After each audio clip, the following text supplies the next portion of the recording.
The wind did not howl. It screamed. It tore across the cliffside like something alive and starving, ripping at the canvas of Silas Brennan's tent as if trying to drag it and him into the white void beyond. He knelt inside, fingers stiff and clumsy despite the wool gloves tying down the final corner flap with a knot that would either hold through the night or surrender them both to the storm. The cold had teeth. It bit through every layer, found every gap, settled deep in his bones where no fire could reach.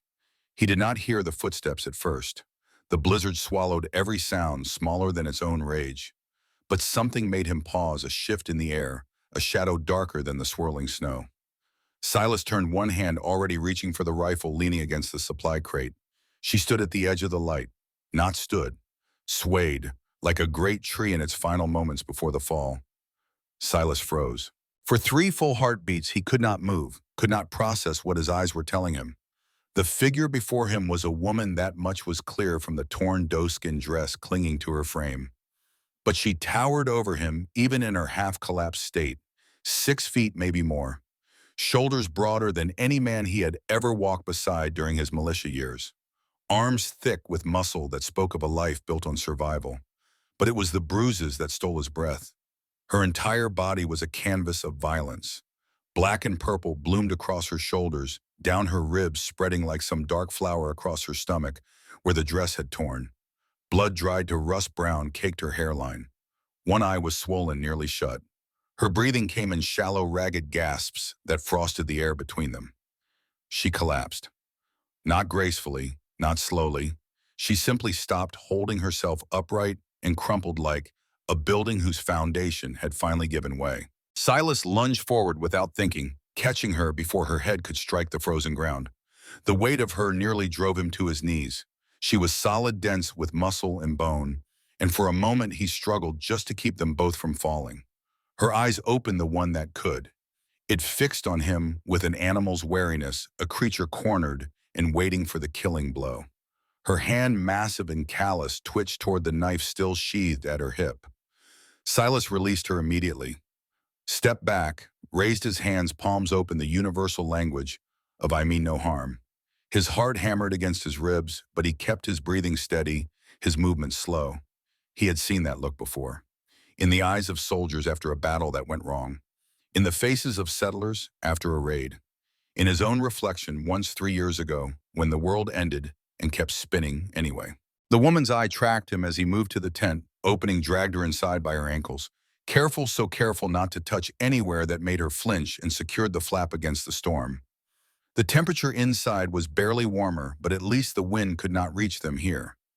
He built up the fire, did not speak, did not ask questions, just added wood until the flames rose high enough to push back the darkness, until the heat began to fill the space between the stone walls of the shallow cave where he had pitched his tent.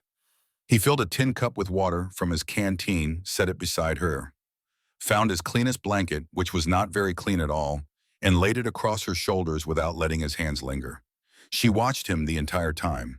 That single eye followed every movement, measuring, calculating, waiting for the moment he would demand payment for his kindness.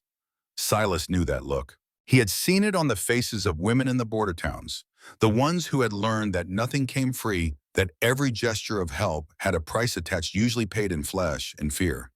He sat on the opposite side of the fire, put the space between them. Let her see his hands empty and visible. Let her see his rifle resting against the wall far from either of them. Let her see that he was not coming closer. Minutes passed. The fire crackled. The wind tried to claw its way inside but failed. Slowly, incrementally, the tension in the woman's shoulders began to ease. She reached for the water with a hand that trembled, brought it to her split lips, drank. A small sound escaped her, not quite relief, not quite pain. Something caught between the two. Her voice, when it finally came, was rough as stone grinding against stone, Neshoba.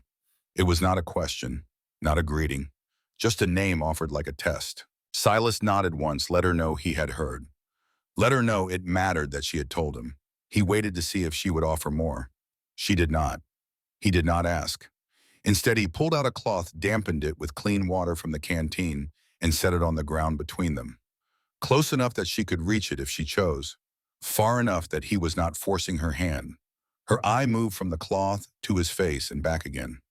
Confusion flickered there, buried beneath the wariness. A question forming in the silence. Silas stood, moved to the far corner of the tent where his bedroll was laid out. He pulled it free, carried it to the other side, placed it near the fire where the warmth was strongest. Then he took his coat, the heavy one lined with rabbit fur, the one that had kept him alive through 2 winters, and laid it on top of the bedroll.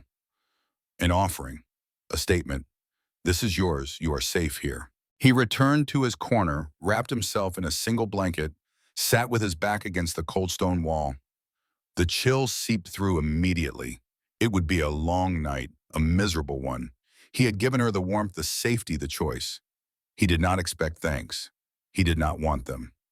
Neshoba stared at the bedroll as if it might be a trap. Her hand inched toward it, pulled back, inched forward again, finally moving like every muscle was an act of rebellion against her own exhaustion. She crawled toward it. The effort left her gasping. She collapsed onto the furs, pulled the coat tight around her massive frame, and closed her eye. But not before the question slipped free, barely more than a whisper, barely more than breath. Why did you not touch me? Silas did not look at her. He kept his gaze on the fire, watching the flames dance their eternal dance of birth and death. His voice when he answered was quiet but solid, unshakable. Because you did not want me to. Silence. Then so faint he might have imagined it, a sound that could have been a sob or a laugh, or something in between, something that sounded like breaking. Outside, the storm raged. Inside, a different kind of storm began to still. The night stretched long. Silas did not sleep, could not with a stranger in his camp, with a woman brutalized and desperate, with the cold working its way into his bones. But he did not regret the coat, did not regret the bedroll. He sat and watched the fire die slowly down to coals, fed it just enough to keep the worst of the cold at bay, and thought about all the things he had failed to protect in his life. 3 years. It had been 3 years since Emma, since the day his daughter's laughter ended and his life split into before and after.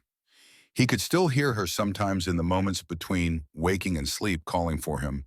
Papa, come see, I found a bird's nest. He could still feel the weight of her 6 years old and light as dandelion fluff climbing into his lap with a book she could not yet read. He could still see her eyes so like her mother's, looking up at him with complete trust that he would keep her safe. He had not kept her safe. The slavers had come in the night. He had been 3 miles away hunting deer to get them through the winter. By the time he returned to the smoking ruins of the cabin, Emma was gone. His wife, God Sarah, her name still carved trenches in his heart, had died trying to stop them. A bullet to the chest. Quick, the marshal had said later, as if that was supposed to be a comfort. As if Quick made it hurt less. Silas had tracked the slavers. Of course he had. He had called in every favor, leaned on every contact from his militia days, followed every lead. 3 camps he had found. 3 camps he had burned. He did not like to think about what he had done to the men inside, what he had become in those weeks of hunting. But he had been too late. By the time he reached the 4th camp, Emma was gone. Sold. Shattered into the networks that stretched from Texas to California, children traded like livestock, their names erased, their families forgotten. The trail went cold in a town called Desolation Creek, and Silas had stood in the middle of that dusty street with a loaded gun in his hand and nothing left to aim it at.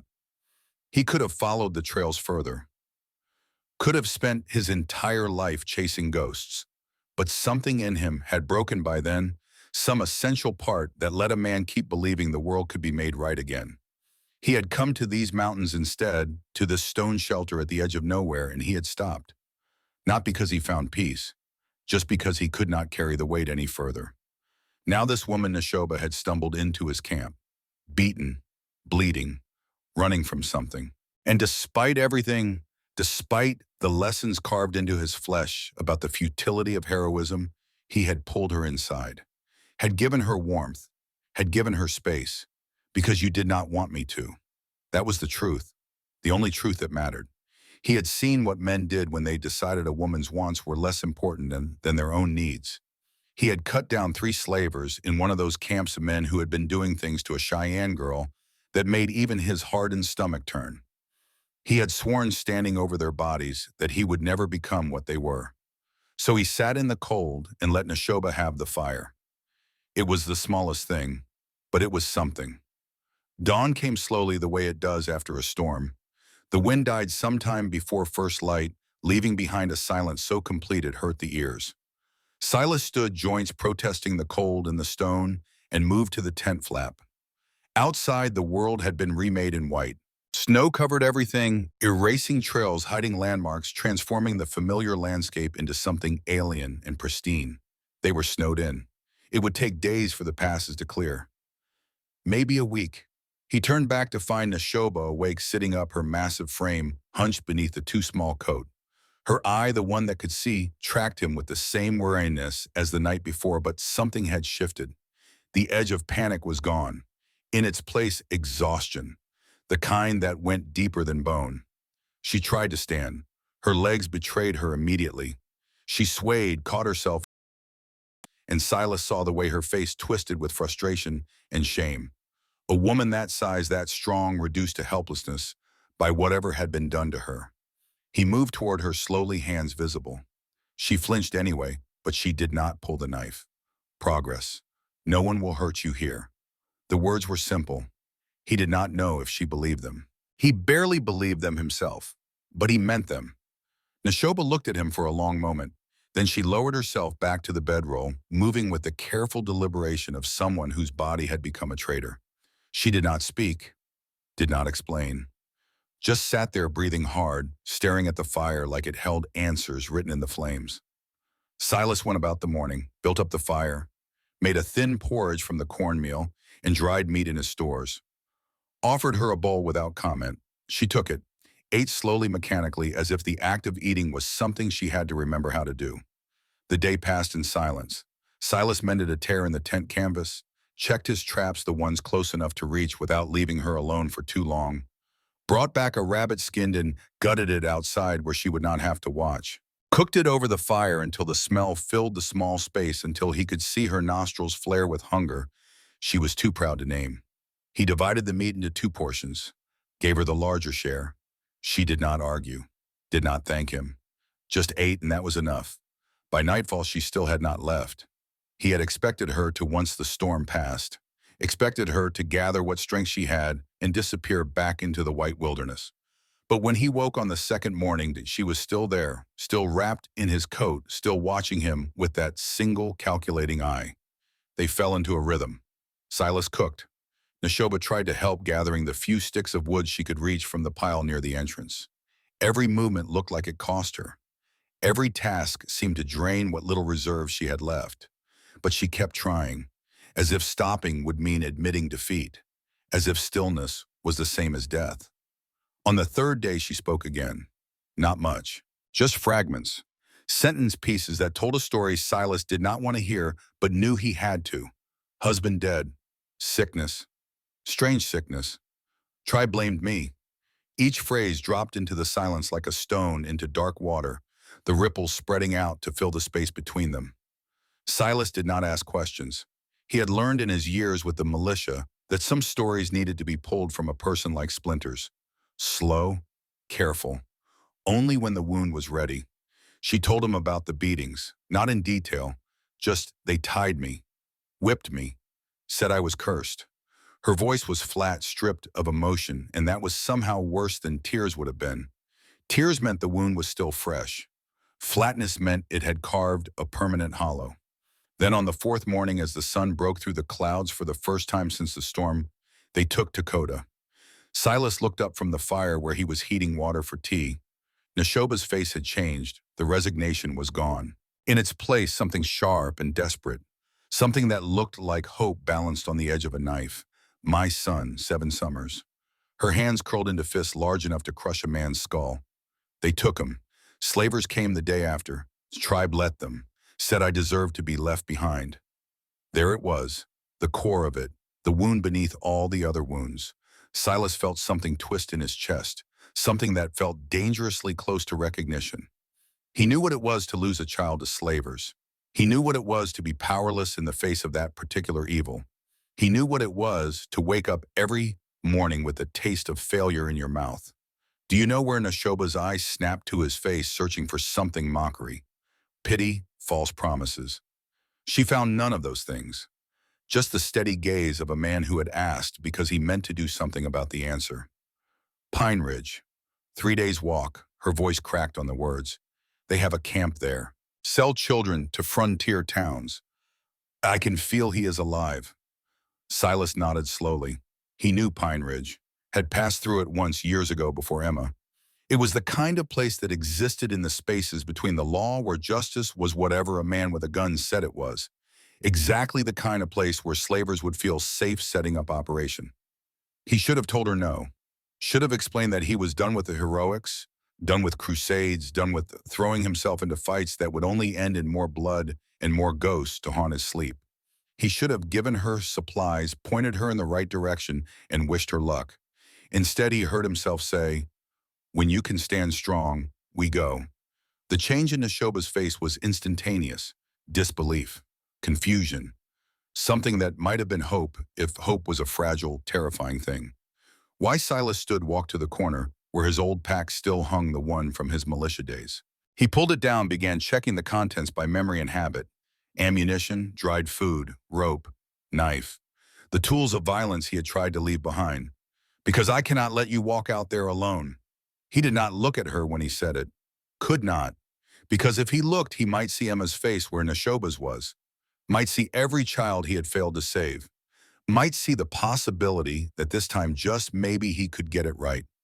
Neshoba's breath hitched. Her shoulders trembled. And for the first time since she had collapsed at his doorstep, the iron control she had been maintaining cracked. Her head bowed. Her massive hands came up to cover her face. The sound that escaped her was small and broken, a sound too big to be contained in even a frame as large as hers. Silas continued packing, gave her the privacy of his inattention. Let her break where only the mountain could witness it. Let her feel whatever needed to be felt. When she finally spoke again, her voice was thick but steady. "No man has stood with me since my husband died. Tribe said I was too big, too strange, too cursed. You are not cursed." Silas said it with the certainty of someone who knew what curses actually look like. "You are just a woman the world tried to break." It failed. The silence that followed was different from the silences before. Warmer, less careful. Something new was building in the space between them, something neither of them had words for yet. Not friendship too soon for that. Not trust that would take longer. But maybe the foundation. The first stone laid on which those things could be built. That night, Neshoba ate without being offered, spoke without being prompted. Small things. The way Dakota laughed, the games he liked to play, the way he would climb trees that should have been too tall for a boy so young because he wanted to see the world from above. She spoke, and Silas listened, and in the listening he felt something in his chest that had been frozen for 3 years begin very slowly to thaw. On the 5th morning, Neshoba stood without swaying. Her bruises had faded from purple-black to green-yellow. Her eye had opened enough to see clearly. The cuts on her face were scabbing over. She was still battered, still hurt, but she was standing. Silas handed her the coat, the good one, the one he would need, and a pair of boots he had modified with extra leather to fit her massive feet. She took them without comment, but something passed between them in that moment. An understanding. A promise. They would go into the winter together. They would hunt for her son. And whatever came after, whether they found the boy or found only more heartbreak, they would not face it alone. Silas shouldered his pack heavy with supplies and heavier with the weight of what he was choosing. 3 years he had spent running from his failures. 3 years he had spent trying to become small enough that the world would forget him. Now he was stepping back into the light, back into the fight for a woman he barely knew, and a child he had never met. But as they stepped out into the snow together, as Neshoba cast one last look at the stone shelter that had given her something no one else had time to heal, space to breathe, Silas felt it settle into his bones. This was not about redemption. He was too far gone for that. This was about something simpler. About looking another human being in the eye and saying, "I see your pain. I have known pain. Let me walk beside you through it." And if that was not redemption, it was at least purpose. For a man who had been drifting for 3 years, purpose was enough. They set out east toward Pine Ridge, toward the slavers, toward whatever waited in the cold. Behind them, the mountain watched them go. Ahead, the forest held its secrets close. And between them and the space where two broken people had chosen each other, something dangerous and fragile had begun to grow. The winter was not over. The trials were just beginning. But for the first time in a long time, neither of them was walking alone. And that Silas thought, as the snow crunched beneath his boots, might be the only thing that mattered. The forest swallowed them whole. Pine trees rose like sentinels on either side of the narrow game trail, their branches heavy with snow that filtered the sunlight into pale blue shadows. Silas led the way, breaking trail through drifts that sometimes reached his thighs. Behind him, Neshoba moved with surprising quiet for someone her size, each step deliberate, conserving energy for the days ahead. They did not speak for the first hour. Speech required breath, and breath was a precious commodity when every step was a battle against the cold and the terrain. Silas focused on the rhythm: step, breathe. Keep moving, keep blood flowing. Stop too long and the cold would sink its teeth in deep enough to kill. By midday, they had covered perhaps 3 miles. Not good. At this pace, Pine Ridge was 6 days away, not 3. But Silas did not push harder. He could see the way Neshoba's breathing had gone shallow, the way she paused every 100 yards to press a hand against a tree trunk. Her body was healing, but healing took time. Push too hard now and she would collapse. Then they would be stranded with no shelter and no way forward. He called a halt in a clearing where the snow had drifted less heavily. Neshoba sank onto a fallen log without being asked, her chest heaving. Sweat gleamed on her forehead despite the cold. Silas built a small fire, just enough to heat water and provide a psychological warmth, and handed her strips of dried venison from his pack. She ate mechanically, her gaze distant. Silas recognized that look. The way the mind turned inward when the body could no longer be trusted. The way soldiers looked after forced marches, after battles that stripped them down to bare survival. You need to tell me, his voice cut through the silence, blunt but not unkind. About your husband, about what happened. If we are walking into danger together, I need to know what we are walking into. Neshoba's jaw tightened. For a moment, Silas thought she would refuse, would retreat back into that fortress of silence she had built around herself. But then her shoulders dropped just slightly, and the words began to emerge. Slow at first, then faster like a dam breaking. His name was Takala, strong hunter, good father, the best man in the tribe. Her hands clenched around the venison. Last spring sickness came. Not the white man's diseases we know. Something else. Fever that burned but left him cold. Shaking.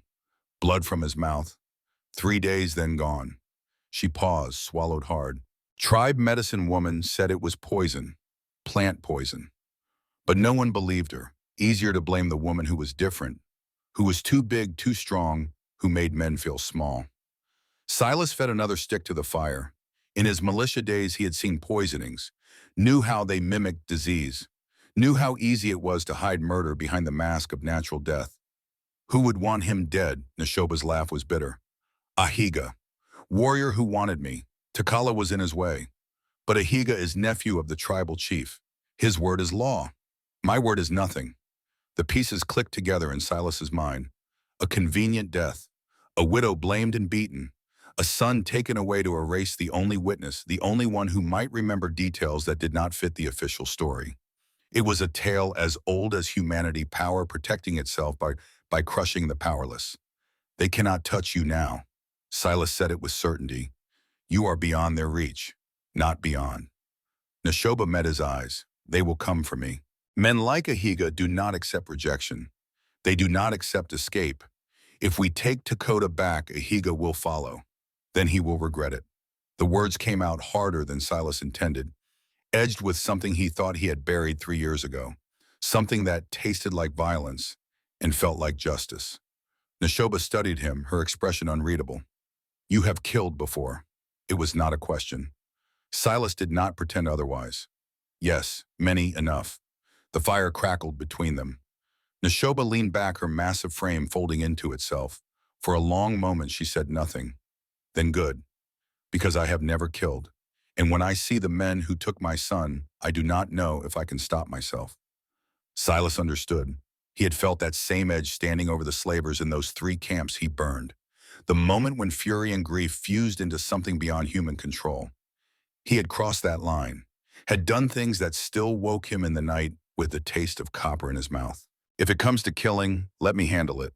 His voice was quiet but firm. You do not want that weight. It does not leave. Neshoba looked at him sharply. You carry it. and yet you still function.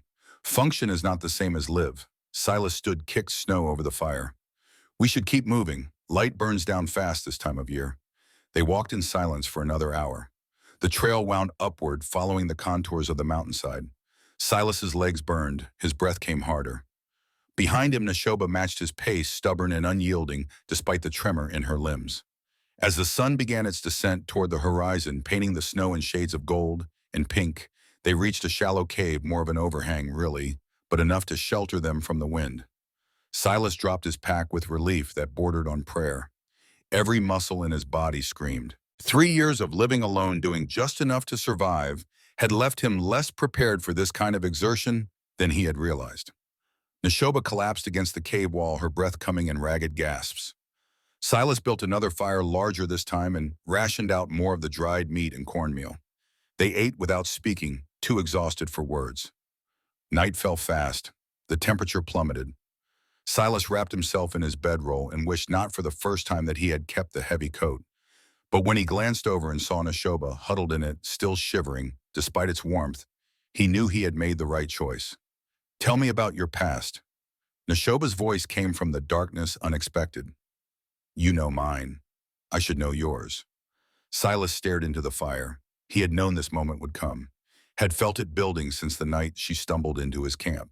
There was an honesty between them now, a foundation built on shared pain, and that foundation demanded reciprocity. "I had a daughter." The words felt like stones in his mouth. "Emma, 6 years old, bright as summer, loved birds, loved books, loved climbing trees. She had no business climbing." Had. The word hung in the air like smoke. "Slavers." Silas nodded, though she probably could not see it in the dark. 3 years ago, I was hunting. Gone 3 hours, no more. Came back to burning timbers and blood.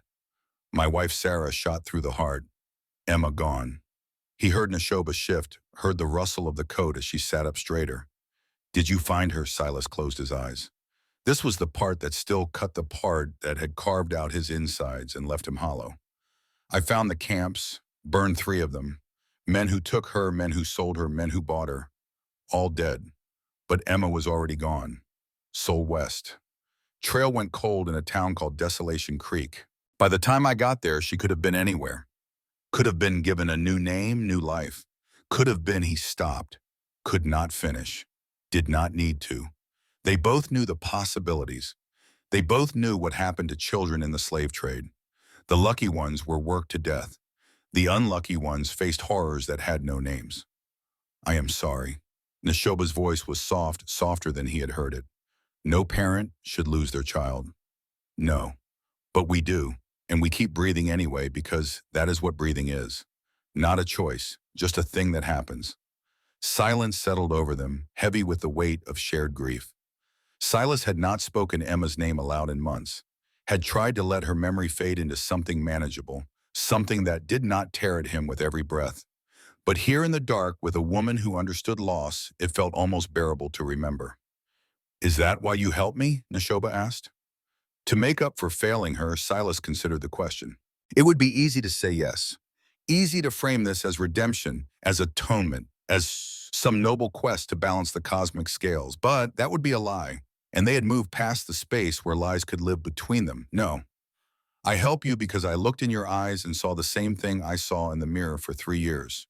Because you are still fighting, still standing, still believing your son is out there. And I stopped believing, stopped fighting, came to these mountains to die slow and quiet." His voice cracked. "You reminded me that giving up is not the same as peace." The fire burned lower.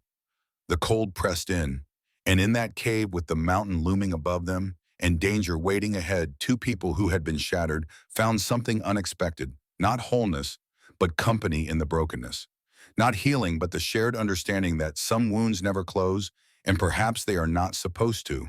"You are not dying anymore." Neshoba said it with certainty. "You are choosing to live, even if it hurts." Silas did not respond. But later, as he drifted into uneasy sleep, he thought perhaps she was right. Perhaps this journey was not about saving Dakota or avenging Emma. Perhaps it was about the simple, terrifying act of caring again, of letting another person's pain matter enough to do something about it. Morning came gray and cold. They ate quickly, packed efficiently, and set out before the sun cleared the peaks. The terrain grew rougher as they descended the eastern slope of the mountain range. Trees gave way to rocky outcroppings and narrow defiles where a misstep could mean a broken leg or worse. Neshoba's strength was returning. Silas could see it in the way she moved surer now, less tentative. The bruises on her face had faded to shadows. The cuts had scabbed over. She was still hurt, still healing, but the vulnerability of those first days was giving way to something harder. Something that looked like determination forged in fire. They made better time. By midday of the second day, they had covered another 8 miles. By evening, they reached a frozen stream that Silas recognized from his old maps. Pine Ridge was less than 2 days ahead now, if the weather held. That night, they shared a rabbit Silas managed to snare. The meat was lean and tough, but after days of dried rations, it tasted like a feast. They sat close to the fire, close enough that their shoulders almost touched, and for the first time, the proximity felt less like necessity and more like choice. "What will you do?" Silas asked. "After we get Dakota back. Assuming we succeed." Neshoba stared into the flames. "I do not know. Cannot return to the tribe. Cannot stay here. Winter will not allow it. Must find new place, new life. You could come back. To the stone house. Stay until spring. Figure things out from there." The offer surprised him even as he made it. 3 years alone had taught him to prefer solitude to avoid the complications that came with other people. But the thought of returning to that empty shelter to days measured only by the movement of the sun and the slow passage of seasons suddenly felt unbearable. "Why would you do this?" Neshoba turned to face him fully. "You owe me nothing. You have given me food, is sheltered, help. Already more than anyone. Why offer more?" Because Silas searched for the right words, found only inadequate ones. Because every night is colder without someone to share it with. Because I am tired of being alone with my ghosts. Because you deserve a place to heal, and I have a place that is just sitting empty. Neshoba's expression shifted. Something vulnerable flickered across her face, quickly hidden, but not quickly enough. "You speak of cold, of loneliness. Do you speak also of other things?" The question hung between them, delicate and dangerous. Silas understood what she was asking. Understood the fear beneath the question. Was this another man who would demand payment for kindness? Another voice saying, "Nothing is free. Now you owe me, now you must give me what I want. I speak of exactly what I said. Nothing more, nothing less, unless you choose otherwise." The distinction mattered. Silas could see it in the way Neshoba's shoulders relaxed, the way her breathing steadied. Choice, agency, the power to decide what her body was for and who had access to it. These were things that had been stolen from her first by the tribe, then by fear and desperation. He was giving them back. "I have not been with a man since Takala died." Her voice was quiet. "Tribe called me cursed. Said no man would want a woman who could break him. Said I was too peach, too big, too strong, too everything." They were fools. The words came out fiercer than Silas intended. "You are exactly enough, and any man who thinks otherwise is not worthy of you." Neshoba looked at him for a long moment. Then slowly she reached out and placed her hand over his. Her palm was warm, calloused, easily twice the size of his own. They sat like that, hands touching fire, crackling, and said nothing more. But something had shifted. Some barrier had been crossed. In the morning they would continue toward danger. They would face slavers and violence, and the possibility of failure. But tonight they were simply two people who had found each other in the cold, and that was enough. The third day dawned clear and brutally cold. They broke camp before sunrise, eager to cover ground while the light lasted. The forest thinned as they approached the lowlands. Pine Ridge was close now. Silas could smell it in the air, that particular combination of wood smoke and human habitation that meant civilization, however rough. They stopped on a ridge overlooking a valley. Below, through gaps in the trees, Silas could make out the shapes of rough-built structures. Tents and lean-tos clustered around a central clearing. Smoke rose from multiple fires. Even from this distance, he could hear voices, the sound of men laughing, the clang of metal on metal. The slaver camp. Neshoba went rigid beside him, her hands curled into fists. Silas could feel the tension radiating off her like heat from a forge. Down there, somewhere in that collection of ramshackle buildings, was her son, the child she had crossed mountains and risked death to find. "We wait for dark." Silas kept his voice low and calm. We watch. We learn the layout, the guard rotations, where they keep the children. We do this smart. Neshoba's breath came hard and fast. Every muscle in her body screamed to charge down the slope, to tear through the camp like an avalanche to reclaim what had been stolen. Silas recognized that impulse, had felt it himself 3 years ago, standing outside a similar camp with Emma's name burning in his throat. He reached out, placed a hand on her arm, felt the tremor running through her. If we go now, we die, or we fail, or we get Dakota killed. Patience is not weakness, it is strategy. She did not look at him. Her eye remained fixed on the camp, on the place where her son was being held. But after a moment she nodded. Once. Sharp. Acknowledgement if not agreement. They spent the rest of the day watching, learning. Silas counted 15 men total, though more might be inside the structures. He noted the ones who carried rifles, the ones who looked alert, the ones who were drunk even in daylight. He traced the paths between buildings, identified the tent that seemed to serve as a central gathering place. And he saw the children. They were kept in a wagon with iron bars like animals bound for market. 6 of them, maybe 7, hard to tell from this distance. All young, all native. They huddled together for warmth, for comfort, for the small illusion of safety. One of them, slightly larger than the others, had dark hair that fell to his shoulders. Dakota. Neshoba breathed the name like a prayer. That is him. I know it. Silas could not tell from here if she was right, but he chose to believe her. Mothers knew their children even from impossible distances. That knowledge was written in bone and blood, something that transcended logic or proof. As night fell, they withdrew deeper into the trees. Silas built a tiny fire, barely more than coals, hidden in a depression where the light would not carry. They ate cold rations and spoke in whispers, planning their approach. I go in alone. Silas said it as a statement, not a suggestion. You are too recognizable. Your size, your appearance, they will know you immediately. I can pretend to be a buyer, get close to the wagon, create a distraction, and if they do not believe you, then I make them believe. Silas checked his rifle, his knife, the small revolver tucked in his belt. I was militia for 12 years. Border Patrol. They called me Ghost because I moved through enemy territory like smoke. I know how to talk to men like this, know how to make them see what I want them to see. Neshoba looked skeptical. And when you have Dakota, when the alarm is raised, you are the contingency. Silas met her eyes. If things go wrong, if shooting starts, you come down like the wrath of God. Use your etis, your strength. These men expect threats to come from other men. They will not expect a woman who can snap them like kindling. The plan was not good. Silas knew that. Too many variables, too many ways it could collapse. But it was the best option that they had, and waiting would only make things worse.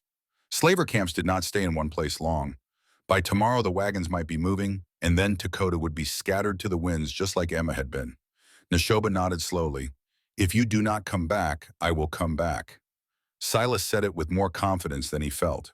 But if something happens, if I fall, you get Dakota and you run. Do not waste time on revenge. Do not throw away your life for mine. That boy needs his mother more than he needs justice. I am not leaving you. You will if you must. Silas gripped her shoulder, forced her to focus. Promise me. Whatever happens, Dakota comes first. For a moment, rebellion flashed in her eye. Then it faded, replaced by grim acceptance. I promise. They sat together as the moon rose, 2 silhouettes against the darkness, preparing for what morning would bring. Silas felt the old familiar tightening in his chest, the way his senses sharpened before violence. He had not felt this alive in 3 years, had not felt this purposeful since the day he stopped hunting for Emma and started just surviving. Perhaps this was his redemption after all. Not saving Neshoba or Dakota, but simply choosing to matter again. Choosing to stand when everything in him wanted to run. Choosing to risk the pain of failure because the alternative was the slow death of apathy. He looked over at Neshoba, at this woman who had stumbled into his life out of a blizzard and dragged him back into the world. She caught his gaze and held it. No words passed between them. None were needed. When dawn came, they would go to war. And whatever happened in that slaver camp, they would face it together. The night stretched long. Neither of them slept. They simply sat shoulder to shoulder and waited for the sun. Dawn broke cold and merciless. Silas moved through the pre-light hours with the practiced efficiency of a man who had done this before, checking weapons, securing the knife at his belt where it could be drawn, quickly making sure every tool of violence was ready but concealed. Neshoba watched from the shadows, her massive frame coiled tight with the effort of staying still. The camp below was beginning to stir. Smoke rose thicker from the fires. Voices drifted up the slope, rough with sleep and rougher with the kind of cruelty that came from men who had stopped seeing other humans as anything more than profit margins. Silas turned to Neshoba one final time. Her face was set in stone, but he could see the fear beneath it. Not fear for herself, fear that this would go wrong, that Dakota would slip through her fingers again, that she would lose the only thing she had left to lose. Stay hidden until you hear gunfire or my signal.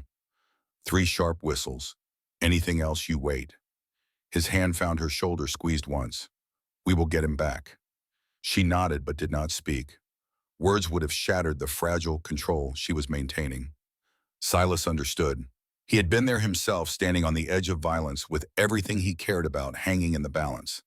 He made his way down the slope as the sun crested the eastern peaks, painting the snow in shades of amber and rose. His footfalls were deliberate now, loud enough to be heard, announcing his approach rather than hiding it.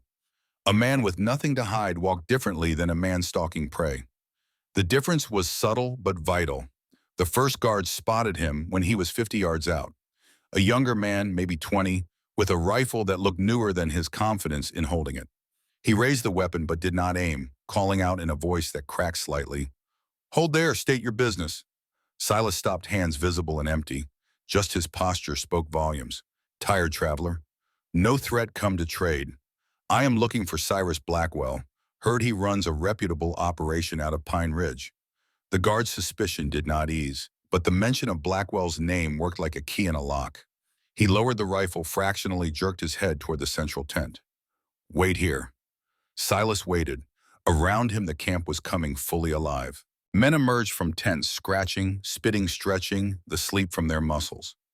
A few glanced his way with the casual assessment of predators evaluating potential threats.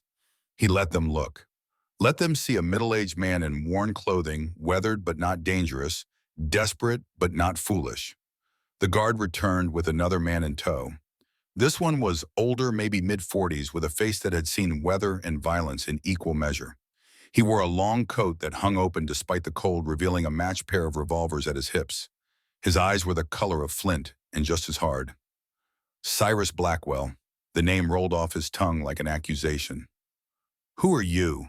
Silas opened his mouth to give the false name he had prepared. The words died unspoken. Because Blackwell's eyes had gone wide with recognition, his hand dropping to his gun, even as his face twisted into something between disbelief and fury. "No," the word came out strangled. "You are dead. I watched you burn those camps, watched you disappear into the mountains. You are supposed to be dead." The world tilted sideways. Silas felt the ground shift beneath him as pieces clicked into place, with the sickening finality of a trap springing shut. He knew this man. Not Cyrus Blackwell, not by that name. But the face, yes, the face he knew. Had known once in another life. Cyrus, the name tasted like ash in his mouth. "Cyrus Trent, you took Emma." The camp had gone silent. Every eye was on them now, on the tableau of 2 men staring at each other across 10 feet of frozen ground, with the weight of history pressing down like a physical thing. Blackwell Trent, whoever he was, smiled. It was not a pleasant expression. "I did not take her. I sold her. Big difference." His hand rested on his revolver, casual but ready. Though in the end, does it matter? Dead is dead, whether by bullet or hard labor or, well, you know the stories. Silas felt something break loose inside him, something that had been barely contained for 3 years. The fury he had tried to bury, the rage he had tried to outlive, it came roaring back with the force of an avalanche. His hand moved toward his knife without conscious thought. "I would not."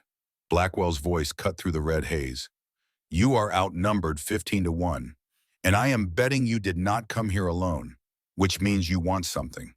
Otherwise, you would have already tried to kill me and died in the attempt." The accuracy of that assessment was like ice water. Silas forced his hand away from the weapon, forced his breathing to steady, forced himself to think past the murderous impulse screaming in his skull. Blackwell was right. He had not come for revenge. He had come for Dakota. And revealing his hand now would doom them both. I am here to buy a child. An Apache boy 7 years old. Dark hair. You took him from his mother 2 weeks ago. Blackwell's eyes narrowed. Then his smile widened, showing teeth that were too white, too perfect. Oh, this is rich. The ghost of the borderlands, the man who burned half my operations to the ground, shows up on my doorstep wanting to buy what I am selling. Tell me, Ghost, does the boy's mother know what you are? Know what you did during the border wars? Every word was calculated to cut to expose, to remind Silas of the things he had done when he wore a militia uniform and followed orders that had nothing to do with justice. Blackwell knew him, knew his history, knew exactly where to slide the knife. She knows enough. Silas kept his voice flat. How much for you? Blackwell stepped closer, and Silas could smell the whiskey on his breath even at this hour. For the man who cost me 3 camps and 24 good workers, for the man who hunted me like an animal. His voice dropped to something silky and poisonous. You cannot afford the price I would charge you, Ghost. Silas reached into his coat slowly, watching Blackwell's hand tense on his gun. He pulled out the leather pouch containing his militia discharge papers and the tarnished badge that proved his service, dropped them on the frozen ground between them. I was Border Patrol for 12 years, rank of scout, clearance to operate in contested territories. Before I started burning your camps, I helped establish supply lines that your people now use to move product. His eyes locked on Blackwell's. I know where every safe house is between here and the California border. I know which officials you bribe and how much you pay them. I know the routes, the contacts, the entire network. The silence that followed was absolute. Blackwell stared at the badge, then at Silas, calculating. Around them, the other slavers had gone still, sensing the shift in dynamics, the revelation that this was not some random traveler, but something far more dangerous. You are offering to trade information for a child. Blackwell's voice was carefully neutral. Information that could destroy my entire operation in exchange for one boy who is not even worth the food it takes to keep him alive. That is the offer. Blackwell crouched, picked up the badge, turned it over in his hands. Silas could see him thinking, weighing options, measuring risks. A man like Blackwell had not survived in this business by being stupid. He would recognize the value of what was being offered. He would also recognize the trap. How do I know you will not give me false information? How do I know this is not just another trick to get close enough to put a bullet in me? You do not. But you know I tracked you across 3 territories and burned 3 camps before you even knew I was coming. If I wanted you dead, you would be dead. This is business. Nothing more. The lie was necessary. Silas did want Blackwell dead, wanted it with an intensity that made his teeth ache. But that want had to take second place to the mission. Dakota first. Revenge later. That was the promise he had made to Neshoba, and he would keep it, even if it meant standing here trading words with the man who had sold his daughter into hell. Blackwell stood, brushed snow from his pants. All right, Ghost, you have a deal. But understand this, if I even suspect betrayal, if one detail is wrong, if anything about this sits wrong with me, I will hunt down that boy and his mother, and I will make what happened to your Emma look merciful by comparison. The threat hung in the air like smoke. Silas absorbed it without flinching, filed it away in the part of his mind that was already planning how to make sure Blackwell never got the chance to carry it out. Show me the boy. Blackwell jerked his head toward the barred wagon at the edge of the clearing. A guard moved to unlock it, pulled the door open. The children inside shrank back from the sudden light and cold. There were 6 of them, just as Silas had counted from the ridge. All thin, all filthy, all wearing the hollow eyes of trauma. And there in the back was Dakota. He looked smaller than Silas had imagined, more fragile. His dark hair hung in matted tangles past his shoulders. His clothes were torn and stained.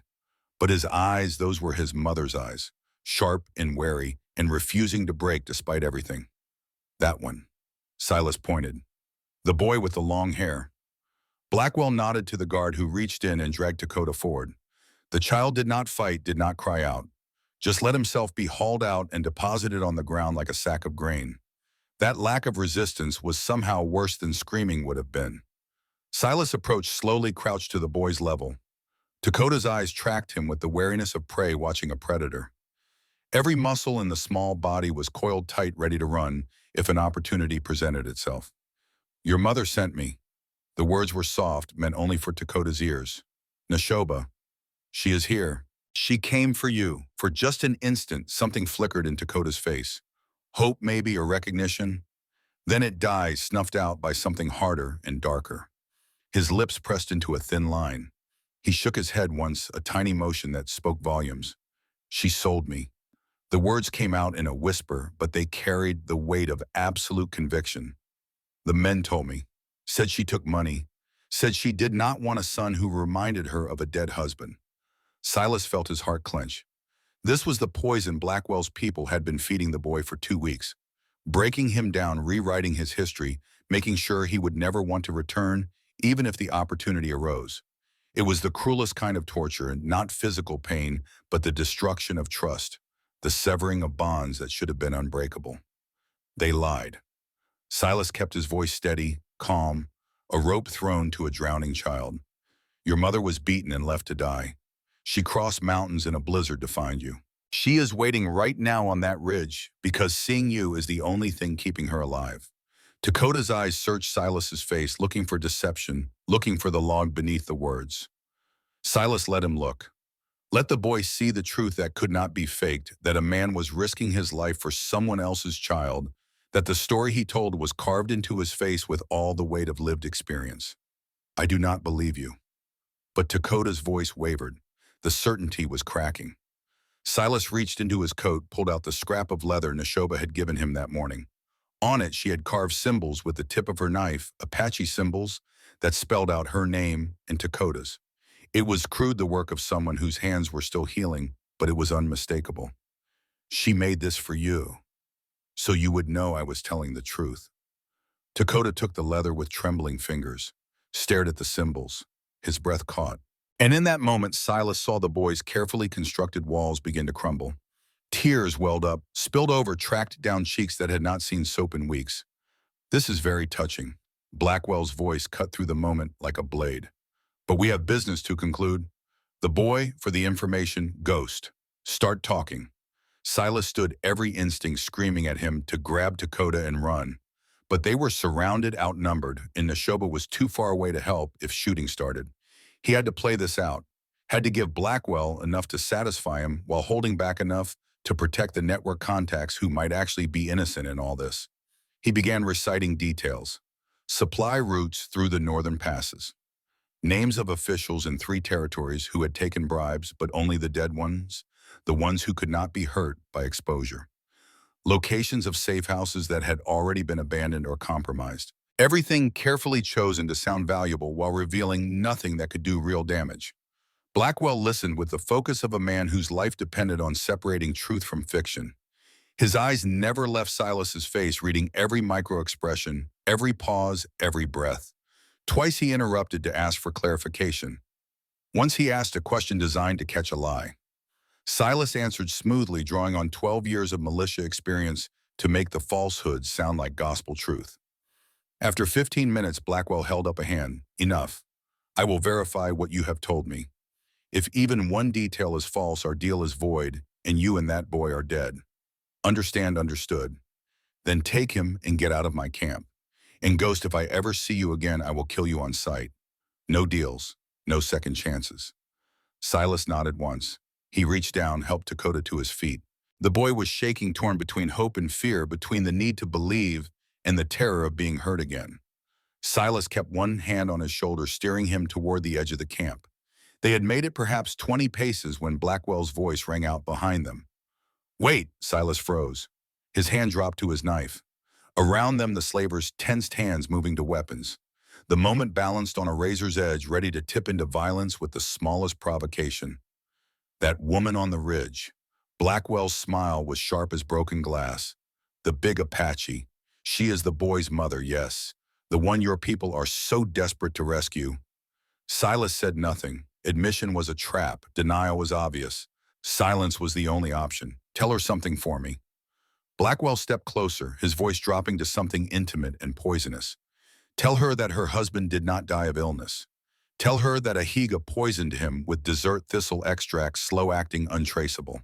Tell her that her own people knew and did nothing because Ahiga is the chief's nephew and her husband was in the way. The words hit like hammer blows. Silas kept his face neutral, but his mind was racing. Why would Blackwell reveal this? What possible reason could he have for exposing a murder within the Apache tribe? You wonder why I tell you? Blackwell's smile widened. Because I want her to know the truth. Want her to understand that her people did not just abandon her, they actively conspired to destroy her. Want her to carry that knowledge for the rest of her miserable life. That is my price, Ghost. Not your information. Her suffering. Silas understood then.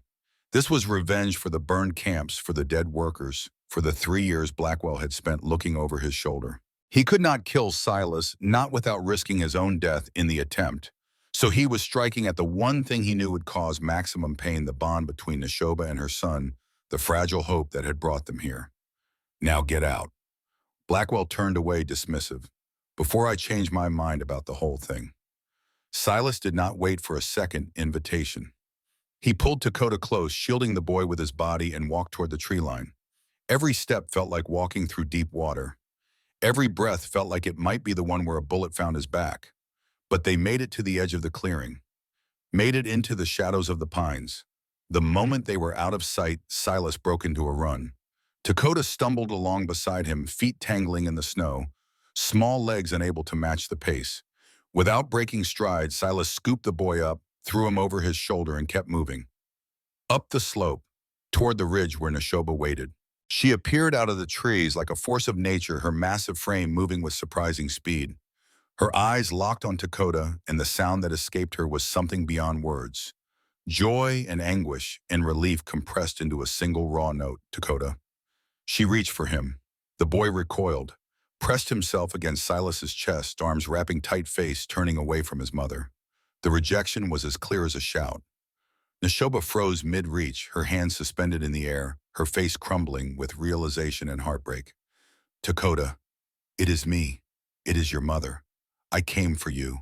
I never stopped searching. Her voice broke on the words. The boy's grip on Silas tightened. You sold me, the men said. They said you took money, said you were happy I was gone. No, that is a lie. I would never. You left me. Dakota's voice rose shrill with pain and rage. They beat me and starved me and said I would never see you again, and it is your fault. The accusation hung in the air between them, a chasm too wide to cross with words alone. Neshoba looked at Silas, desperate, her eyes begging him to fix this, to make her son understand. But Silas had no magic words. He had seen this before in the militia camps, children so thoroughly broken that they turned on their own families because that was the only way to survive the pain. We need to move. His voice cut through the moment, harsh with urgency. Blackwell will send men to follow. We need distance before nightfall. But my son will come with us or he will not. But either way, we are leaving now. Silas held her gaze until she nodded. Then he shifted Dakota to a more secure position and started up the slope, away from the camp, away from the danger, toward whatever salvation they could find. Behind them, raised voices drifted up from the clearing. Blackwell shouting orders, men scrambling, the machinery of pursuit grinding into motion. They had minutes at best before the hunt began. Neshoba fell in beside Silas, her longer stride easily matching his. Her eyes never left Dakota, drinking in the sight of him, even as the boy refused to meet her gaze. Silas could see the pain radiating off her in waves, the way her hands twitched, with the need to touch her son, to reassure herself that he was real and alive and here. But she held back, gave the boy space. Let Silas carry him, even though it must have been agony to see her child clinging to a stranger instead of running to her arms. That restraint, that discipline in the face of devastating emotional pain, told Silas more about Neshoba's strength than any physical feat ever could. They moved fast, putting as much distance as possible between themselves and the camp. The terrain was treacherous, loose rocks hidden by snow, sudden drops disguised by shadow, but they pushed through, driven by fear and desperation, and the knowledge that stopping meant death. An hour passed, then two. The voices behind them faded, swallowed by distance and forest. But Silas did not slow. Could not. He had seen how men like Blackwell operated. They were patient, methodical, willing to track prey for days if that was what it took. The deal they had made was void the moment Silas walked out of that camp. Now it was just pursuit and revenge. As the sun reached its apex, they stopped in a narrow ravine where water had carved channels through the rock. Silas set Dakota down, finally his arms screaming from the extended carry. The boy immediately moved away, putting himself on the opposite side of the space from Neshoba building, physical walls since emotional ones had already been constructed. Neshoba sank down, her face a mask of controlled devastation. Silas dug out dried meat and passed it around. No one spoke. The silence was heavy with things unsaid, with trauma too fresh to process, with the knowledge that they had won the battle, but the war was far from over. It was Dakota who finally broke the quiet. His voice was small, directed at Silas rather than Neshoba, the man with the guns. Blackwell. He said you burned camps, killed people. Is that true? Silas met the boy's eyes. Yes.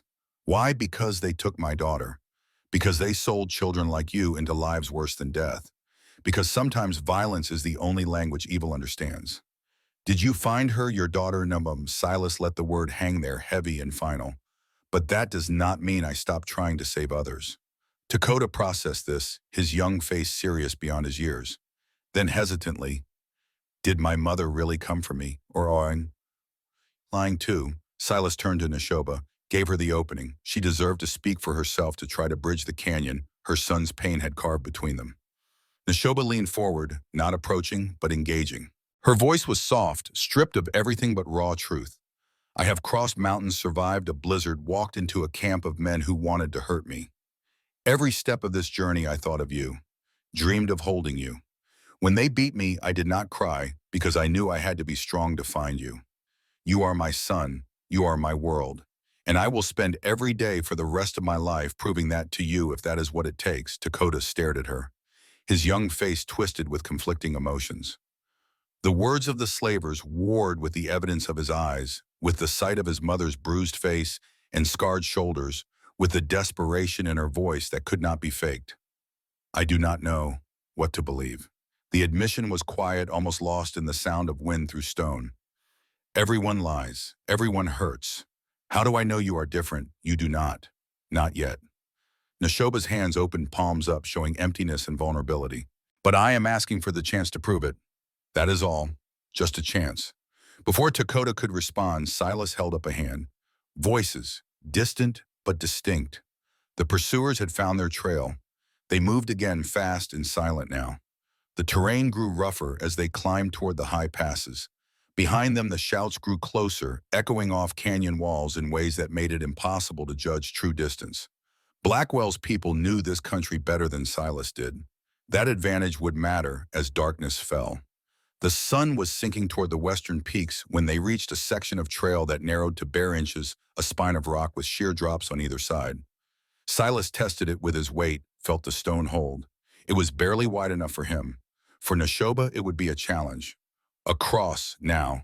He did not give her time to argue, just grabbed Dakota and started across, feet placed with extreme care, weight centered, breathing controlled.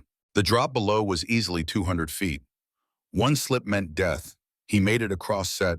Dakota down, turned back. Neshoba was frozen at the edge, her face pale. Her size, her weight, the physics of the crossing were against her. One wrong step and she would plunge into the void, taking part of the trail with her. You can do this. Silas kept his voice calm, a lifeline thrown across the gap. Look at me. Not down, just me. One step at a time. She moved forward. Her first step was tentative testing. The stone held. She took another. A nubbin. Halfway across, her foot slipped. For one heart-stopping moment, she teetered, arms windmilling, mass working against her. Then she found her balance, steadied, kept moving. She made it across just as the first pursuer came into view 100 yards back. A rifle shot rang out, the bullet sparking off rock 10 feet to their left. Silas yanked Dakota behind cover, pulled his own rifle up, fired back. Not to kill, just to discourage, to buy seconds. Neshoba grabbed a boulder, heaved it with her massive strength. It tumbled down the slope, gathering speed and mass, crashing into the narrow section of trail they had just crossed. The stone crumbled the path, collapsing into the void, taking that route off the table for anyone who wanted to follow. They ran, upward, always upward, toward the high passes where winter still held domain. The shots continued for a while, then faded. The pursuers would have to find another way around, lose hours in the attempt. It was not freedom, but it was breathing room. As night swallowed the mountains, they found a shallow cave and collapsed inside. No fire too risky, just bodies huddled together for warmth, exhaustion dragging them down towards something that resembled sleep, but never quite achieved it. Silas sat first watch rifle across his lap, listening to the night sounds and the ragged breathing of his companions. Dakota had curled into a ball on the opposite side from Neshoba, still maintaining that invisible barrier. But before sleep took him, his small hand had reached out, found Silas's coat, and gripped it tight, anchoring himself to the one adult who had proven so far that not everyone was a liar. Neshoba watched her son with eyes that spoke of a pain too deep for tears. Silas caught her gaze in the darkness, saw the question there. Will he ever forgive me? Will he ever trust me again? He had no answer, could only shrug a gesture that meant time. It will take time. If we survive long enough for time to matter. They had escaped the camp, had retrieved Dakota, had won by any objective measure. But sitting in that cold cave with a traumatized child clinging to a stranger and a mother's heartbreaking in real-time victory tasted like ash. Blackwell's final words echoed in Silas's mind. I want her to know, want her to carry that knowledge. The revelation about Ahiga, about the poisoning, about the tribe's complicity, that was a weapon as deadly as any bullet. Eventually he would have to tell Neshoba, would have to watch her face as she realized the full depth of the betrayal. But not tonight. Tonight they just needed to survive until morning. Everything else could wait. Though something told Silas with the certainty of experience that morning would bring its own fresh horrors. The hunt was not over. The reckoning was not complete. They had pulled Dakota from the wolf's mouth. Now they had to outrun the beast. Morning came wrapped in fog so thick it turned the world into a ghost of itself. Silas woke with his rifle still across his lap and frost coating his beard. His body ached in places he had forgotten existed. Across the cave, Dakota was curled against the far wall, still asleep, his small chest rising and falling with the deep rhythm of exhaustion. Neshoba sat near the entrance, already awake, staring out into the white nothing, with eyes that had not seen rest. Silas stood, joints cracking in protest. No sign of pursuit. That was good.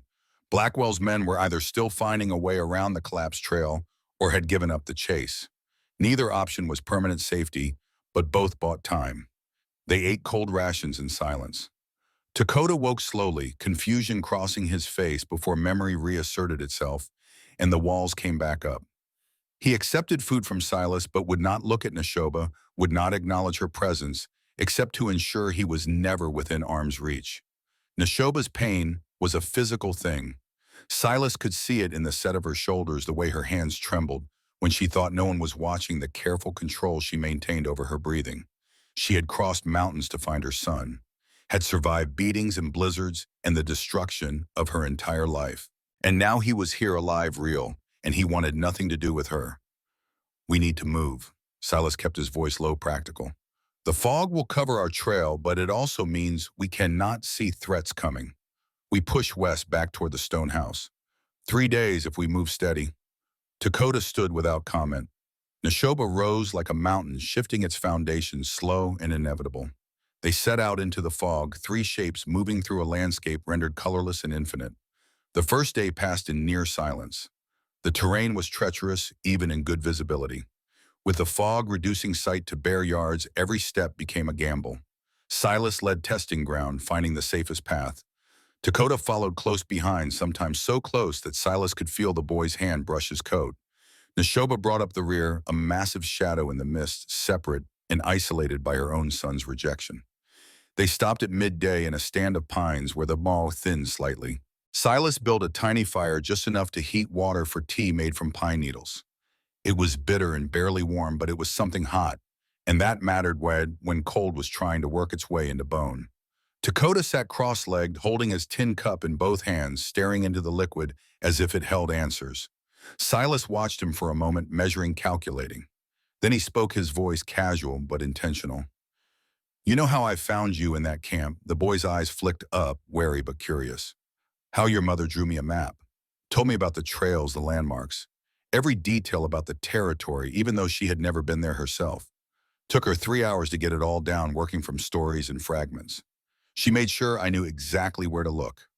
Dakota's face tightened. She could have come herself. She wanted to. Silas sipped his tea, let the moment breathe. But we both knew they would recognize her immediately.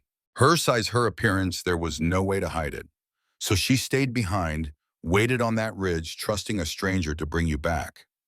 That kind of trust, that kind of faith, it only comes from a parent who loves their child more than their own, need to be the hero. The words hung in the air. Dakota did not respond, but Silas could see them working beneath the surface, creating hairline fractures in the wall of certainty the slavers had built. Across the fire, Neshoba sat motionless. But her eyes met Silas's for just a moment, and in them was something that might have been gratitude, if gratitude had weight enough to crush. They moved on. The afternoon stretched into evening. The fog began to lift, revealing a landscape of stone and snow and skeletal trees. They found shelter in another shallow cave. These mountains were full of them, as if the rock itself was trying to provide sanctuary for those who needed it. That night, Silas told stories. Not his own, those were too dark, too heavy for a traumatized child. Instead, he told the old tales his grandfather had passed down, stories of trickster coyotes and wise ravens, of mountains that walked and rivers that sang. Tales where cleverness mattered more than strength, where the smallest creature could outwit the largest predator through patience and intelligence. Dakota listened despite himself. Children are hardwired for stories, for the comfort of narrative structure, in a world that makes no sense. And slowly, incrementally, the tension in his small frame began to ease. Neshoba listened too. She sat in her corner of the cave, and occasionally Silas would catch her eye, would see recognition there. These were Apache stories, or close enough to them.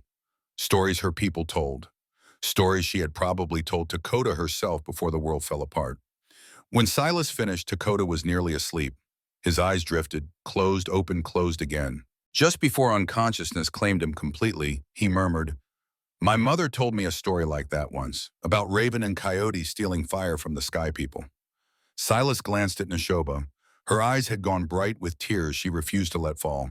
She nodded once, confirming the memory, claiming it as real, even though her son could not see the gesture. "Yes." Silas kept his voice gentle. "I bet she tells it better than I do." No response. Dakota had slipped into sleep. But the words had been said. The door had opened just a crack. The second day was harder. The fog had lifted completely, which meant better visibility, but also meant anyone tracking them could see clearly. They pushed hard, covering ground, putting distance between themselves and the possibility of pursuit.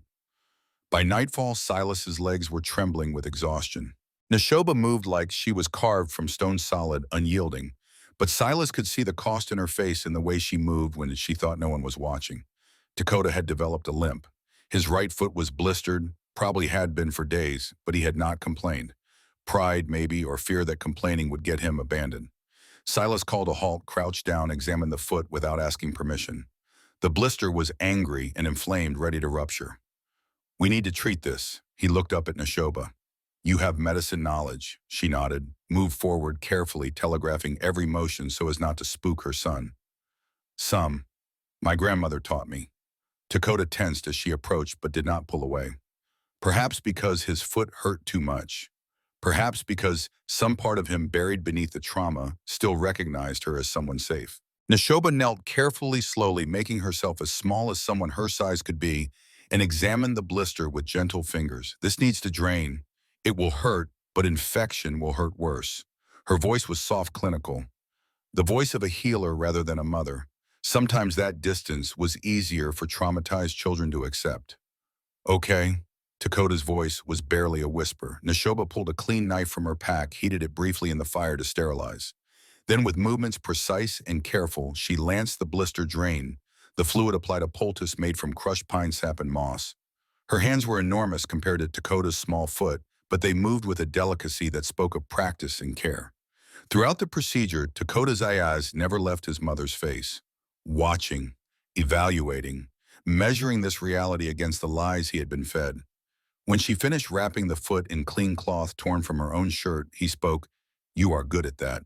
I have done it many times. For you when you were younger. For your father when he hurt himself hunting." Her voice remained steady despite the emotion threatening to break through. A mother learns how to heal the one she loves.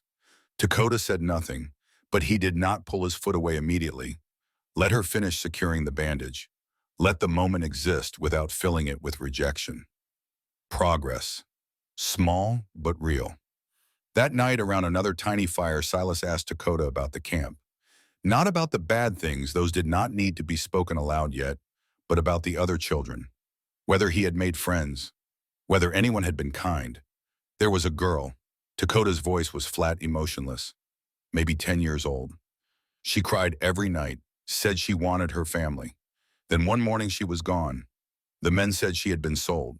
The words were delivered without affect, as if Dakota was describing the weather rather than a child's disappearance into horror. That flatness worried Silas more than tears would have. It spoke of a survival mechanism, a way of processing trauma by refusing to feel it. Dangerous, the kind of thing that calcified into permanent damage, if not addressed. Did you cry? Silas kept his tone neutral, non-judgmental. No, Dakota's hands curled into fists. Crying meant they hit you. Crying meant less food. So I stopped. That was smart. Surviving sometimes means shutting down the parts that hurt. Silas fed another stick to the fire. But you are safe now. Here you can cry if you need to. No one will hurt you for it. Dakota looked at him with eyes far too old for his face. How do you know I am safe? How do you know those men will not come back? I do not know for certain. Honesty. Silas had learned mattered more than false comfort. But I know I will fight to keep you safe. And your mother. He gestured to Neshoba. She is strong enough to break a man's spine. Anyone who comes for you will have to go through both of us first. For the first time, Dakota looked directly at his mother. Really looked, taking in her size, her scars, the muscles that corded her arms and shoulders. Seeing her not as the mother who had supposedly abandoned him, but as a warrior who could and would destroy anyone who threatened her child. Did you really cross a mountain in a blizzard? The question was directed at Neshoba. She startled slightly, unprepared to be addressed directly. Yes. Why? Because you are my son. Because I would walk through fire and ice and every hell the world contains to bring you home. The simplicity of the answer was its strength.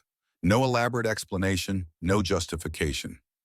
Just the raw truth of a mother's love stated plainly and without embellishment. Dakota absorbed it, processing, comparing it against everything he had been told. The men said you sold me for money. They lied. Neshoba's voice hardened. They lie to all the children. Tell them their families do not want them. Make them believe they are worthless.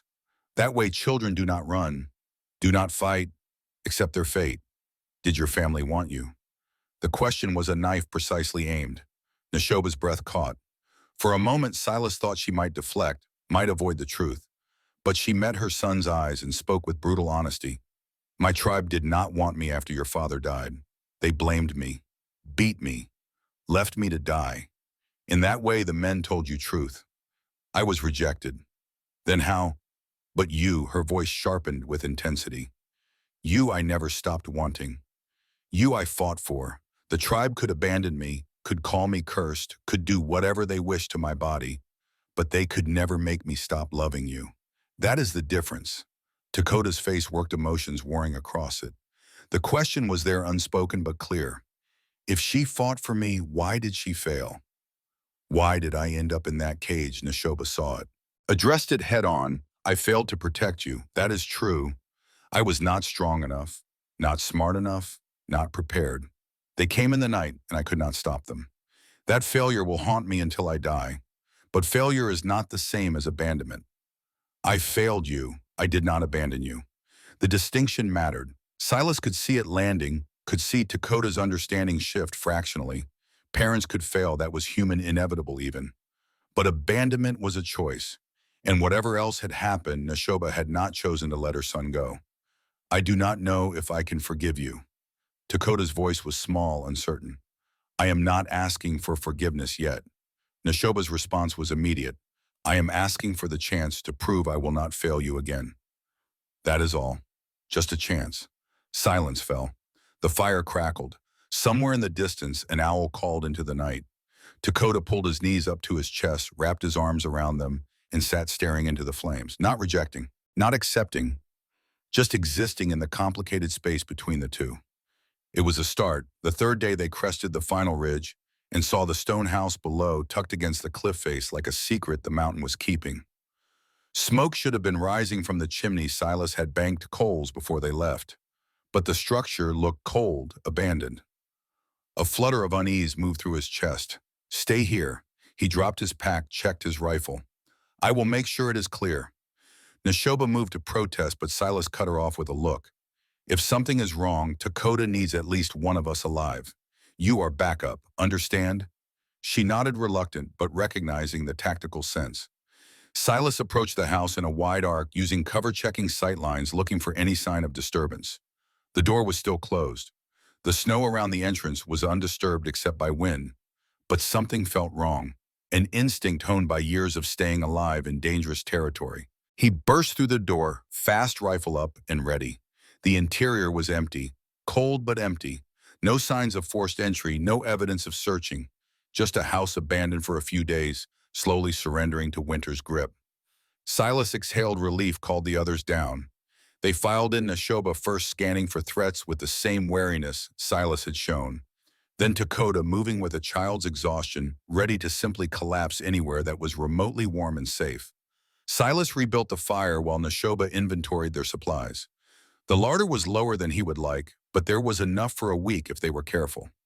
After that, hunting would be necessary. They had survived the immediate crisis. Now came the harder work, rebuilding some semblance of normal life from the shattered pieces. That night, sleeping in an actual structure with a roof and walls felt like unimaginable luxury after days in caves and exposed shelters. Silas set Dakota up in the corner he had previously given to Neshoba, the warmest spot closest to the fire. The boy fell asleep almost immediately, his body finally allowing itself to acknowledge exhaustion. Neshoba and Silas sat by the fire, speaking in whispers that would not carry. There is something I need to tell you. Silas's voice was low, reluctant. About your husband's death. Her eyes sharpened. What about it? Blackwell told me something. Before we left the camp. I do not know why he revealed it. It may be just cruelty, but your husband was poisoned. Desert thistle extract. Slow acting. Ahiga did it.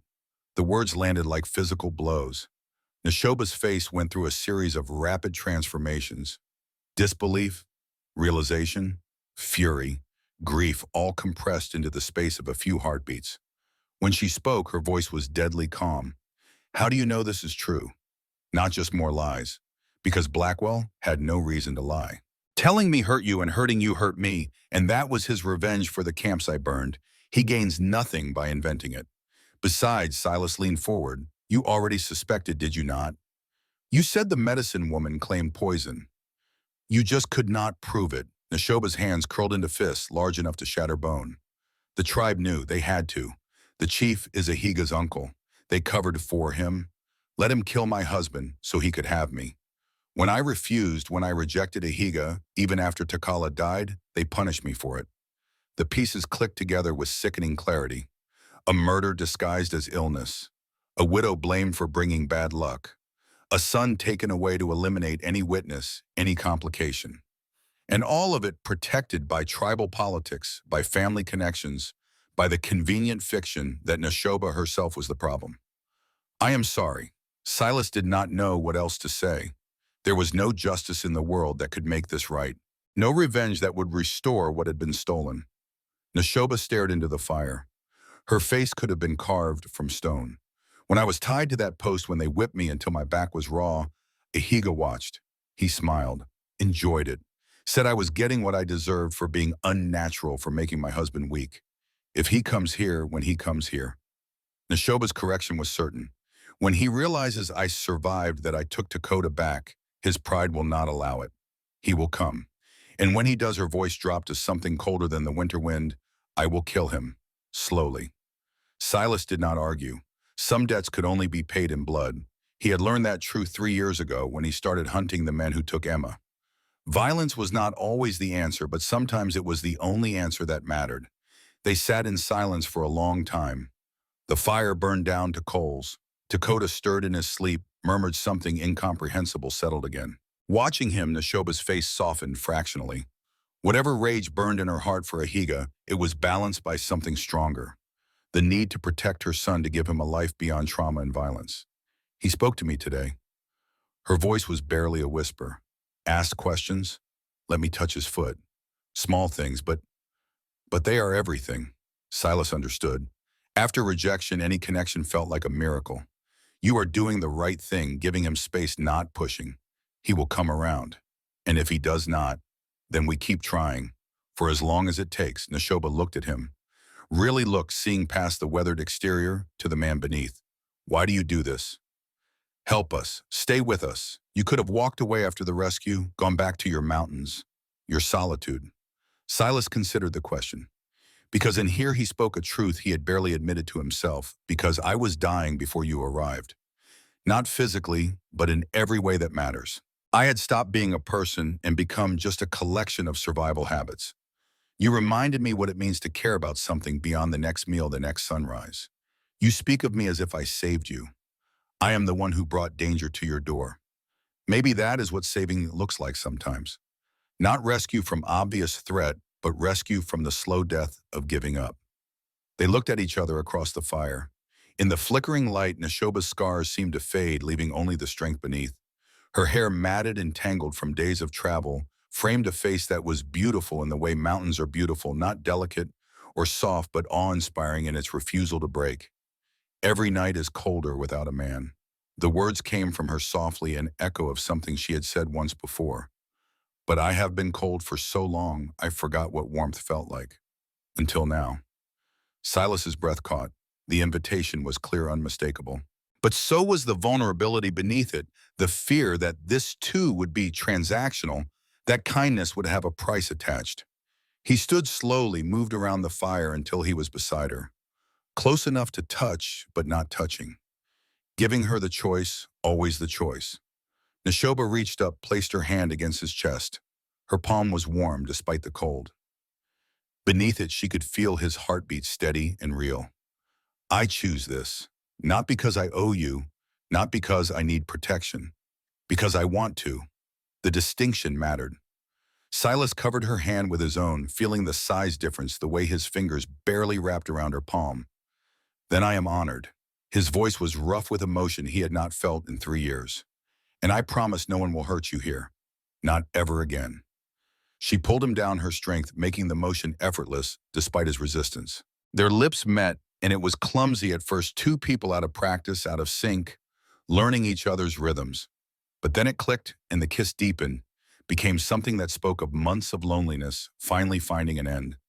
They moved to Silas's bedroll, far enough from Dakota that they would not disturb his sleep, but close enough that the fire's warmth could reach them. What followed was slow, tentative, each of them learning the maps of scars that covered the other's body. Neshoba's back was a landscape of old wounds, raised welts that would never fully fade. Silas's chest bore the marks of militia service, bullet grazed knife, / the shiny pink of burns poorly healed. They traced these histories with gentle fingers, acknowledging pain without trying to erase it. When they finally came together, it was with a desperation born not of lust, but of loneliness too long endured. Two people who had been broken, choosing to be whole together, even if only for a few hours. Afterward, they lay tangled in the bedroll, Neshoba's head resting on Silas's chest, his arm across her back. The fire had burned down to embers. The night pressed close against the windows. And in that moment, the stone house felt less like a shelter and more like a home. From now on, Silas whispered into her hair, "You will never be cold for another night." Neshoba did not respond with words, just held him tighter, and that was answer enough. Morning came too soon. Silas woke to find Dakota standing near the fire, staring at where his mother lay, sleeping in Silas's arms. The boy's expression was unreadable, confusion maybe, or calculation. Silas met his eyes, held the gaze, let Dakota see that nothing shameful or secret had occurred. Just two adults choosing comfort in a world that offered precious little of it. After a long moment, Dakota spoke. "Is she your woman now?" The question was direct, typical of a child's inability to speak around uncomfortable topics. Silas considered how to answer, aware that his words would shape how Dakota understood the situation. "She is her own woman. Always, but yes, we are together." "Does that bother you?" Dakota shrugged, a gesture that was trying for casual but missed. "I do not know. Everything is different now. I do not know what anything means anymore." "That is fair." Silas carefully extracted himself from Neshoba's embrace without waking her. Different does not always mean bad. Sometimes it just means new, and new takes time to understand. He made breakfast simple porridge with dried berries stirred in for sweetness. Neshoba woke slowly, confusion on her face until memory reasserted itself. Then she saw Silas and Dakota sitting together, saw the careful distance her son maintained, but also the fact that he was not actively fleeing. Her expression shifted into something that might have been hope if hope was tentative and fragile. Over the following days, a rhythm established itself. Silas hunted, bringing back rabbits, and once a small deer that would feed them for a week. Neshoba cooked using skills she had thought lost, rediscovering the satisfaction of providing for her family. Dakota helped with small tasks, gathering firewood, carrying water, always working alongside Silas rather than his mother, but at least working rather than hiding. Evenings were for stories. Silas told tales from his militia days, carefully edited to remove the darkest parts. Neshoba spoke of Apache traditions, of the beliefs and practices that shaped her childhood. Slowly, Dakota began to add his own contributions, memories from before the nightmare, fragments of a life that felt impossibly distant. 1 week passed, then two. Winter tightened its grip on the mountains, making travel impossible. They were snowed and isolated, a tiny pocket of human warmth in a landscape of endless white. And in that isolation, something unexpected happened. They began to heal. Not completely. Some wounds run too deep for complete healing. But the raw edges began to scab over. The constant vigilance began to ease. Dakota started sleeping through the night without nightmares. Neshoba's eyes lost some of their haunted quality, and Silas discovered that the hollow space Emma's death had carved in his chest was not filling exactly, but it was being occupied by new purpose, new connections, new reasons to wake up in the morning. One evening, as they sat by the fire, Dakota spoke without prompting. "I remember now. Remember you telling me the raven story. Remember your voice." The words were directed at Neshoba. She went very still, afraid to move, afraid to breathe in case it shattered this moment of grace. Dakota continued, "I remember you braiding my hair, singing. The words I did not understand, but the sound was safe." Neshoba's eyes filled with tears she finally let fall. The memories she had carried alone for so long were being acknowledged, claimed, validated as real by the one person whose opinion mattered most. "I remember." Dakota's voice wavered. "The men in the camp, they tried to make me forget, said remembering was weakness. But I held on. Even when I could not trust the memories, I held on." "You did well." Neshoba's voice was thick with emotion. "Holding on when everything tells you to let go, that is the strongest thing a person can do." That night, Dakota did not sleep in his corner. He moved his bedroll closer to where Neshoba lay, not touching, but near enough that her presence was tangible. She did not comment, did not draw attention to it. Just let it happen. Let her son come back to her in his own time, in his own way. Silas watched it all and felt something in his chest that he had thought dead forever: contentment. Not happiness that was too large, too dangerous to name. Just the quiet satisfaction of being part of something that mattered. Of having a place in the world that was about more than just surviving until the next sunrise. 3 weeks in, Silas began teaching Dakota basic wilderness skills. How to read tracks, how to set snares, how to find north when the sun was hidden. The boy absorbed it all with fierce concentration, as if mastering these skills would give him back the control trauma had stolen. During one lesson, Dakota asked, "Will they come for us, the bad men?" Silas did not lie. Possibly. Probably even. "Men like Blackwell do not forget. And your mother's people, some of them might come looking. What will we do? We will be ready." Silas showed him how to build a deadfall trap, Wayne, the kind that could break a man's leg as easily as catch a rabbit. "We will make this place defensible. Make sure anyone who comes with bad intentions regrets it." "Good." Dakota's face was serious, older than his years. "I do not want to run anymore." "Then we will not run. We will stand." That evening, Silas pulled out a piece of tan leather he had been working on in his spare moments. The same leather Neshoba had used before, scarred but serviceable. With his knife, he carved 3 names carefully and deliberately: Brennan. Brennan. Brennan. He called them both over, showed them what he had made. Neshoba stared at it, her breath catching. Dakota looked confused, not understanding the significance. "My name." Silas's voice was steady despite the enormity of what he was offering. "If you want it, if it gives you a place to belong, I want to share it. But I am not your son." Dakota's objection was automatic, reflexive. "Blood does not make a family. Choice does. I choose you, both of you, If you will have me. Neshoba placed her hand over the carved names, her fingers trembling. We accept. Her voice was fierce, protective. This is our family now, the three of us. Dakota looked between them, processing. Then slowly he nodded. Okay, Brennan, that is okay. It was not eloquent, but it was enough. Silas felt something settle in his chest, some piece clicking into place that had been askew for 3 years. Emma would never come back. That grief would never fully fade. But here in this stone house with this woman and this boy, he had found something he thought lost forever, a reason to keep living that extended beyond mere survival. They hung the leather on the wall above the fireplace. 3 names, 3 lives, one family built from the wreckage of others. Outside, winter wind howled. Inside, the fire burned warm. And for the first time in a long time, all 3 of them slept peacefully. But peace, as Silas knew from hard experience, was always temporary. Somewhere in the mountains, Blackwell nursed his wounded pride and plotted revenge. Somewhere in the Apache territories, Ahiga realized his carefully constructed lies were unraveling. Somewhere beyond the snow-locked passes, forces were gathering that would test everything they had built. The storm was coming. They had used this time to heal, to build strength, to forge connections that could withstand pressure. They would need every bit of that strength for what came next. But tonight, none of that mattered. Tonight, they were simply 3 people who had found each other in the cold. And that was enough. Spring did not arrive gently. It came in violent fits and starts, days of warmth that melted snow into rushing streams, followed by nights so cold the water froze mid-flow into sculptures of ice. The mountains were unstable during this transition, prone to avalanches and rock slides, as if the land itself was shaking off winter, with all the grace of a bear emerging from hibernation. Silas had used the peaceful weeks to fortify their position. He rebuilt sections of the stone wall around the house, creating better sight lines and choke points. Set traps along the approaches, deadfalls disguised by melting snow, tripwires that would alert them to intruders, cached supplies in hidden locations in case they needed to flee quickly.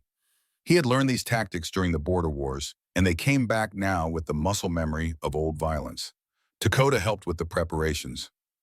The boy had grown over the winter, not physically but in confidence and capability. He moved through the wilderness with increasing sureness, reading signs sight Allah showed him, learning to think tactically about terrain and advantage. The trauma still lived in him, showed itself in nightmares and sudden moments of panic, but he was learning to function around it rather than being consumed by it. Neshoba watched her son's transformation with something approaching wonder. They were not fully reconciled, that would take years, maybe a lifetime, but they had achieved a careful peace. Dakota called her by name rather than mother, but he accepted her presence occasionally, sought her advice, allowed her to care for him in small ways. It was not what she had hoped for when she first set out to find him, but it was infinitely better than rejection. One afternoon in early March, Silas was checking traps when he found tracks. Fresh, multiple sets, coming from the east. His blood went cold. The snow was still deep enough that travel was difficult, but no longer impossible. Whoever had made these tracks was moving with purpose, heading directly toward the stone house. He sprinted back, taking a route that would hide his own trail. Burst through the door to find Neshoba teaching Dakota how to tan rabbit hide, both of them focused on their work, peaceful and domestic. The sight made his chest ache with the knowledge of what was coming. Tracks, multiple people. Moving this way, his voice was clipped, urgent. We have maybe an hour before they arrive. Neshoba was on her feet instantly. Her hand went to the knife at her belt body, shifting into readiness. How many? At least 5. Maybe more. Hard to tell with the snow conditions. They moved with practiced efficiency. Dakota was secured in the reinforced cellar Silas had dug beneath the house, a hiding place with its own escape tunnel leading to the forest. The boy protested, wanted to fight, but Neshoba's tone brooked no argument. You hide. You stay quiet. You survive. That is how you help us. Weapons were distributed. Silas checked his rifle, his revolver, the spare ammunition cached in strategic locations. Neshoba hefted a massive wood axe, the kind meant for splitting logs, but which would split skulls just as effectively. They took positions with good sight lines and cover, prepared to defend what they had built. The waiting was its own kind of torture. Minutes stretched like hours. Every sound became a potential threat. One through trees, snow sliding off roofs, the crack of branches under their own weight. Silas's heartbeat was steady but loud in his own ears. This was familiar territory, the space before violence, where everything sharpened into crystalline focus. They appeared through the trees just as the sun began its descent toward the western peaks. 5 figures on horseback moving in a loose formation that spoke of military training. Silas recognized one immediately, the cold flint eyes that matched revolvers. Cyrus Blackwell had come calling, but it was the man beside him that made Silas's breath catch. Tall, perhaps 50 years old, wearing a marshal's badge that caught the light. The resemblance to Blackwell was unmistakable, same jaw, same eyes, same predatory grace. Brothers, or at least close family. The other 3 were rougher men, hired guns judging by the way they sat their horses and scanned the terrain. Professional. Dangerous. Not the kind of men who would be frightened off by threats or warnings. They stopped 30 yards from the house. Blackwell called out, his voice carrying easily across the snow. "Ghost, I know you are in there. Come out and we can talk like civilized men." Silas did not respond. Giving away his position before necessary was foolish. He watched through a gap in the stones as Blackwell's smile widened. "Fine. Have it your way. The man beside him is Marshal Wade Thornton, my half-brother. He has legal authority in 3 territories, including this one. He has come to collect a fugitive the Apache woman wanted for the murder of her husband." The lie was smooth delivered with the confidence of someone who knew the law was whatever he said it was. Neshoba, hidden on the opposite side of the house, went rigid with fury.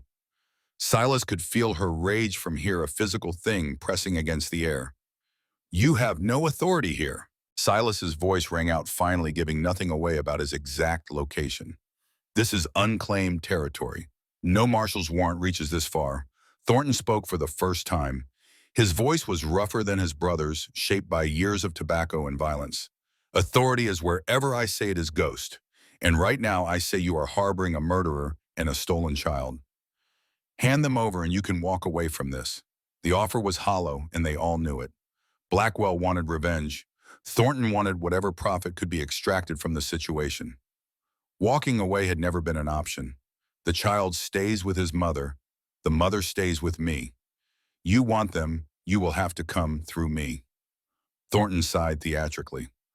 "I was hoping you would be reasonable." He turned to his men, flushed them out. The 3 hired guns dismounted, spreading out to approach the house from different angles. Professional tactics, using cover, not rushing. Silas let them come closer, tracking movement, waiting for the right moment.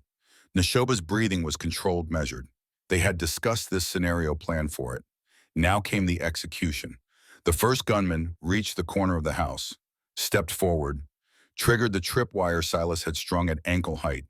The deadfall trap released with a crash, 100 pounds of rock dropping from the overhang. The man's scream was cut short, his stone-crushed bone. The other 2 froze, suddenly aware they were walking into a prepared defense. Smart men learning from their companion's death. They pulled back, sought better cover, began a more cautious advance. Blackwell called out again, anger coloring his voice now. "You want to play it this way? Fine. We will burn you out. See how brave you are when smoke fills your lungs and fire eats your walls." One of the gunmen produced a torch, lit it from a small lantern, began moving toward the house with clear intent to set it ablaze. Silas aimed, breathed out, squeezed the trigger. The shot cracked across the clearing. The torch fell from suddenly nerveless fingers. The gunman clutched his shoulder, stumbling back, cursing. Neshoba's voice rang out from her position, powerful and caring. "Ahiga, I know you are here. I know you sent these men to finish what you started." Silence. Then movement from the tree line, more figures emerging. Not white men. Apache warriors, 7 of them, led by a man who moved with the arrogant confidence of someone who had never faced real consequences for his actions. Ahiga was younger than Silas expected, maybe 30, with the kind of handsome features that probably made him popular among the tribe. But his eyes were cold, empty of anything resembling mercy. "Neshoba." His voice carried false warmth like a snake pretending to be harmless. "You have caused much trouble. Running away, stealing a child, shaming the tribe. It is time to come home. Face justice." Justice Neshoba's laugh was razor sharp. "You murdered my husband, poisoned him like a coward, then blamed me when I refused to become your property." Lies. Ahiga's response was smooth, practiced. "Your husband died of sickness. You bring dishonor, speaking ill of the dead. Dessert thistle extract. Neshoba named the poison with certainty. Slow acting. Causes fever and bleeding. The medicine woman knew, but she could not speak because your uncle is chief, because your family protects you no matter what evil you do. The accusation hung in the air. Several of the warriors shifted uncomfortably. Perhaps they had heard whispers, rumors that did not sit right. Perhaps they were beginning to question the narrative they had been fed. Ahiga's facade cracked. His hand moved to the war club at his belt. Enough talking. You will come with us. The boy will be raised properly by the tribe. And your white man, he gestured dismissively toward the house. He will die for interfering in matters that do not concern him. Three groups now arranged in an uneasy triangle. Blackwell's people to the east seeking revenge and profit. Ahiga's warriors to the north enforcing tribal law, twisted to serve personal vendetta. And in the center, two people and a child refusing to be victims any longer. Silas caught Neshoba's eye across the distance. A moment of communication without words. This was it. The convergence of every enemy they had made, every choice that had led them here. They could surrender, but that meant death or worse. They could flee, but that meant abandoning everything, running forever. Or they could fight. The choice in the end was not really a choice at all. Neshoba moved first. She erupted from cover like a force of nature, the wood axe swinging in an arc that caught the nearest Apache warrior across the chest. The sound was sickening wood and bone and tearing flesh. The man went down hard. Neshoba did not stop, did not slow, charging toward Ahiga with fury that had been building for months. Silas opened fire from his position, methodical, precise, dropping targets with the cold efficiency of someone who had done this too many times before. The remaining hired gunman took a bullet to the leg, went down screaming. Marshal Thornton's horse reared as a shot passed close. Blackwell drew his twin revolvers, but had to focus on controlling his own mount. The clearing exploded into chaos.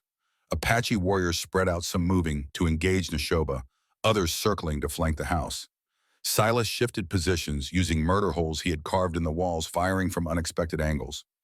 Every shot had to count. He had limited ammunition, and reloading under pressure was when men died. Neshoba reached Ahiga. Her axe came down in an overhead strike that would have split him from crown to crotch. He rolled aside at the last instant, came up with his war club, struck at her ribs. The impact would have broken bones on a smaller person. Neshoba grunted but did not fall. Her size, her strength, she could absorb punishment that would kill a normal fighter. They circled each other, two forces of nature preparing to collide. Ahiga's face had lost its arrogance, replaced by something approaching fear.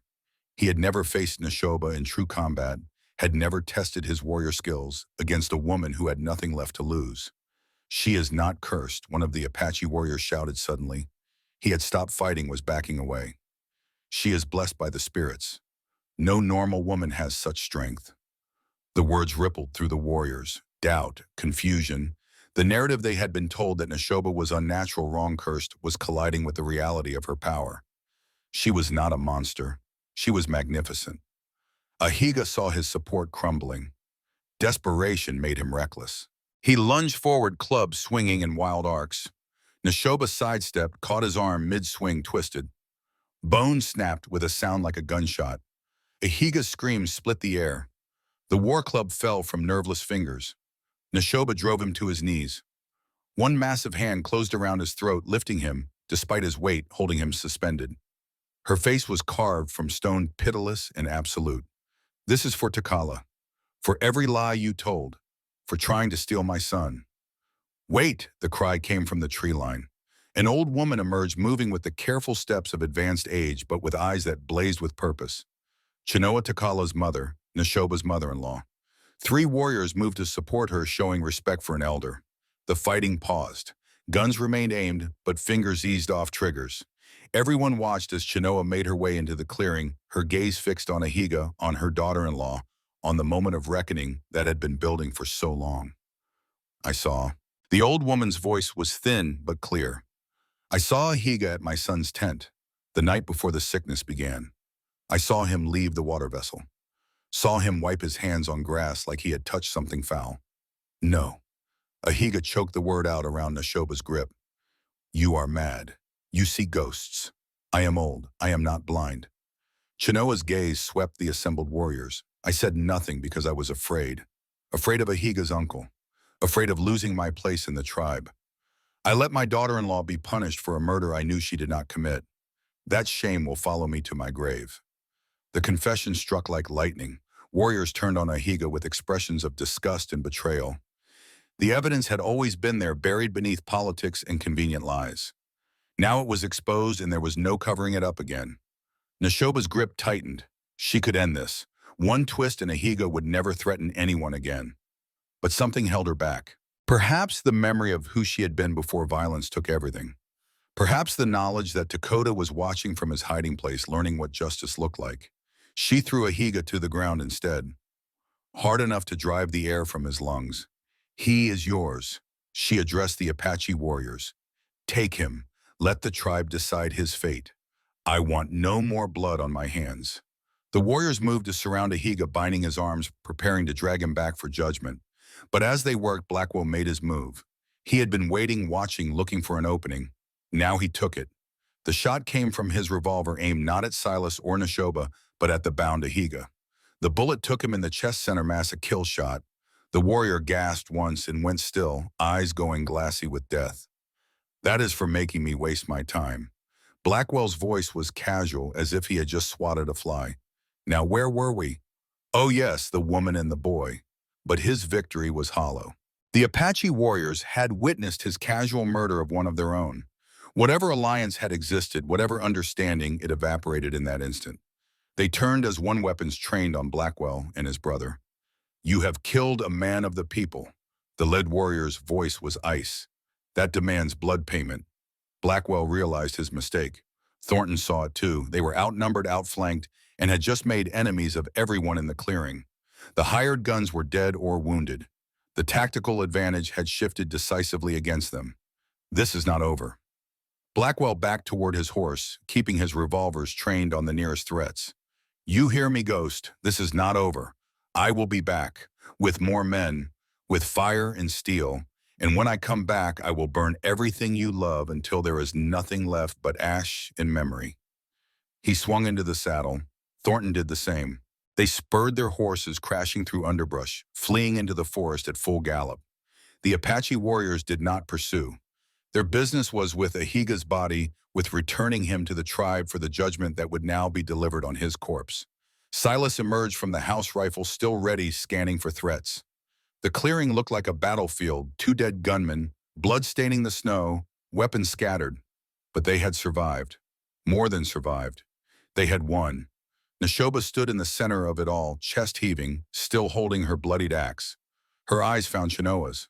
The 2 women regarded each other across distance, measured in more than yards, across betrayal, across loss, across the wreckage of a family torn apart.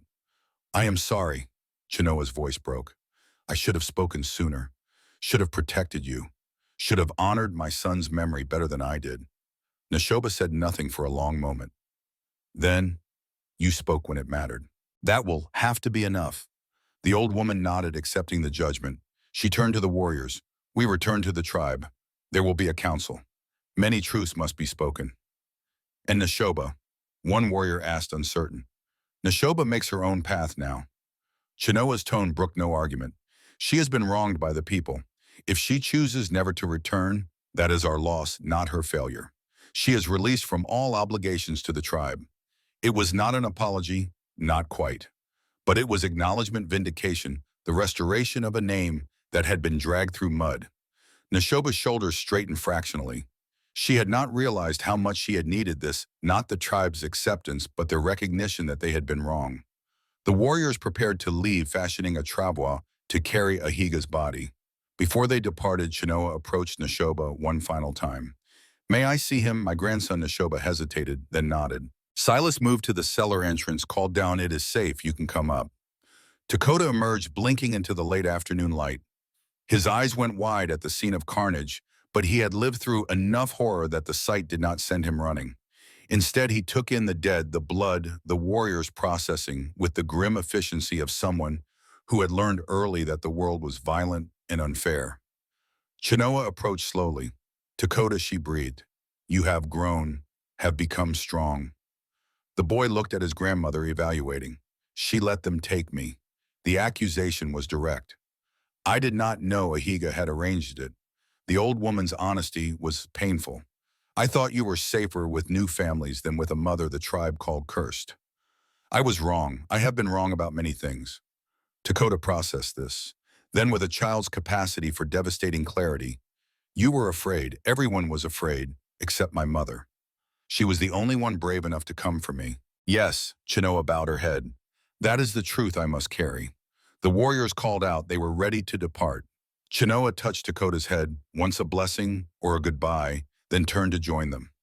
The procession moved into the trees carrying Ahiga's body and the weight of tribal shame, leaving behind the three people they had wronged. Silence settled over the clearing. Silas slowly lowered his rifle, the adrenaline beginning to drain, leaving behind exhaustion and the shakes that always came after combat. Neshoba dropped the axe, sank to her knees in the snow. Dakota ran to her, not to Silas, but to his mother, and threw his arms around her massive shoulders. You came for me. His voice was muffled against her neck. Even when everyone said I was gone, you came. You never stopped coming. Neshoba's arms came up wrapped around her son, and for the first time since he had been taken, she held him while he held her back. The sound that escaped her was raw and broken months of grief and fear and desperation released in a single shuddering cry. Silas turned away, giving them privacy. He began the grim work of dealing with the dead, dragging bodies away from the house, securing weapons, checking for threats. The practical tasks that kept hands busy and minds from dwelling on the violence just committed. They had won, but Blackwell's parting words echoed in his mind. This is not over. The man was right. They had made an enemy who had resources, connections, and the kind of grudge that drove men to obsession. He would be back. Maybe not tomorrow, maybe not next month, but eventually, men like Blackwell always came back. That evening, they barricaded the door and sat around the fire in silence. The violence had stripped away any pretense of normalcy. They were not safe here, would never truly be safe as long as Blackwell lived and nursed his hatred. We cannot stay. Neshoba's voice was quiet but certain. He will return with an army. Will burn us out or starve us out. This place, she looked around, the stone house that had been their sanctuary, it is not a home if we spend every day waiting for death. Then we leave. Silas had been thinking the same thing. Head west, California maybe, or south into Mexico, somewhere far enough that the past cannot follow. Can we do that? Just leave. Dakota's question was plaintive. Find a place where no one wants to hurt us? We can try. Silas met the boy's eyes. I will not promise it will be easy. I will not promise we will not have to keep running. But I promise you will not be alone, not ever again. Dakota looked at his mother, then at Silas. We are Brennans. His voice was small but determined. That is what you said. A family. So we stay together. No matter what, no matter what. Neshoba echoed, reaching out to take both Silas's hand and Dakota's. We have chosen each other. Nothing else matters. They sat like that as the fire burned down, three people bound by something stronger than blood, forged in violence and sealed in survival. The world outside remained dangerous. Blackwell remained a threat. The future remained uncertain. But they had each other, and for tonight in this moment that was enough. Tomorrow they would begin preparations to leave. Would pack what they could carry, what they could not prepare for the next chapter of a story that seemed determined to be written in hardship and flight. But tomorrow was not yet here. Tonight the stone house stood. The fire burned warm, and three people who had been broken learned what it meant to be whole again, if only for a little while. Outside the mountains held their secrets. Spring continued its violent arrival, and somewhere in the darkness, Cyrus Blackwell rode hard towards civilization, plotting his revenge, counting the days until he could return with enough force to destroy everything the Brennans had built. The siege was over, but the war had just begun. They did not leave immediately. Winter still held the high passes in its grip, making travel suicidal. But the preparations began, supplies sorted, routes planned, contingencies mapped. Every day was spent readying for the moment when snow melted enough to make flight possible. During those weeks of preparations, something unexpected happened. Word spread. How Silas never fully understood, perhaps through the Apache warriors who had witnessed the confrontation, perhaps through traders who passed through the territories and carried stories like currency. But somehow the tale of the stone house traveled beyond the mountains. The story of a woman too strong to break a man who chose honor over ease and a child reclaimed from darkness. The first arrival came on a morning when mist still clung to the valleys. A woman Navajo by the patterns on her blanket leading a mule loaded with possessions. She was young, maybe 20, with a belly swollen by pregnancy and a face marked by bruises fading to yellow. I heard there was a place. Her voice was tentative, afraid of rejection. Where women could go. Where men do not own you. Silas and Neshoba exchanged glances. They had not intended to become a refuge, had barely managed to create safety for themselves. But looking at this woman alone, pregnant, desperate, the choice was already made. You can stay until the child comes. Neshoba's voice was firm. Until you are strong enough to decide what comes next. No one here will hurt you. The woman wept. Relief, gratitude, the release of fear held too long. Her name was Ayana. She had fled a husband who beat her, who claimed children as property, who believed a woman's only value was what she could produce or provide. She had walked for 6 days to reach this place, gambling everything on a story that might have been nothing more than wishful thinking. But it was real. The stone house was real. And for Ayana, it became salvation. 2 weeks later, another arrival. A white family, this time a father gaunt and hollow-eyed with 2 children clinging to him like barnacles. His wife had died of a fever, he explained. The law said he owed money debts he could never repay. Men were coming to take his children as indentured servants. He had nowhere else to go. Silas knew that desperation, knew what it was to be hunted, to have everything stripped away except the will to keep those you love safe. He showed the man how to build a lean-to against the cliff face, shared food, taught the children basic survival skills alongside Dakota, created space for another fragment of humanity fleeing the cruelty that seemed to define the frontier. More came. An old Cheyenne man exiled from his tribe for speaking against a corrupt chief. A pair of Chinese laborers escaped from railroad gangs that worked men to death. A mixed-race couple, black freeman and Apache woman, who could find acceptance nowhere else. Each brought their own trauma, their own reasons for needing sanctuary. Each found it at the stone house. Silas watched his solitary shelter transform into something approaching a community. It was chaotic, messy, fraught with the complications that arose when desperate people tried to build something new from broken pieces. But it was also alive in ways that his 3 years of isolation had never been. The sound of children playing, the smell of different cooking fires, the hum of multiple languages creating a patois of survival. Neshoba became the de facto leader of this accidental settlement. Her size, her strength, her refusal to be broken, these things inspired others. She settled disputes with fairness that came from having been judged unfairly. She protected the vulnerable with a fierceness born from having been vulnerable herself. She built slowly and carefully the kind of community that had rejected her, but rebuilt it to be better, more just, more humane. Dakota thrived among other children. The isolation had been hard on him even as he healed. Now he had playmates, had other young survivors who understood trauma without needing it explained. He taught them trapping techniques Silas had shown him. They taught him games and songs from their own peoples. Together, they created something that resembled childhood scarred, but functional. Silas found himself teaching more than survival skills. The men who arrived broken by debt, by violence, by systems designed to crush them, needed to rediscover their purpose. He showed them how to build, how to hunt, how to defend. But more importantly, he showed them how to live with failure, with loss, with the weight of things that could not be fixed. He became a mirror they could look into and see proof that broken men could still function, could still matter, could still build something worth defending. One evening in late March, as the settlement gathered around a central fire to share a meal, Chenoa arrived again. She was alone this time, without warriors, without the authority of the tribe behind her, just an old woman making a journey to deliver a message. The council has decided, her voice carried across the assembled group. Ahiga's crimes are acknowledged. The tribe accepts responsibility for wrongs done to Neshoba. She is invited to return, to reclaim her place, to be honored as a warrior who endured injustice and survived. Silence fell. Everyone turned to look at Neshoba, waiting for her response. This was the vindication she had sought, the restoration of her name and status. Everything she had been denied was now being offered freely. Neshoba stood slowly. She looked around at the settlement, at the lean-tos and tents, at the people who had found refuge here at Silas and Dakota, standing together watching her. Then she looked back at Chenoa. I thank the tribe for this recognition. Her voice was steady, clear meant to carry. But I will not return. Murmurs rippled through the group. Chenoa's eyes widened slightly. You would refuse this honor. It is not a refusal of honor.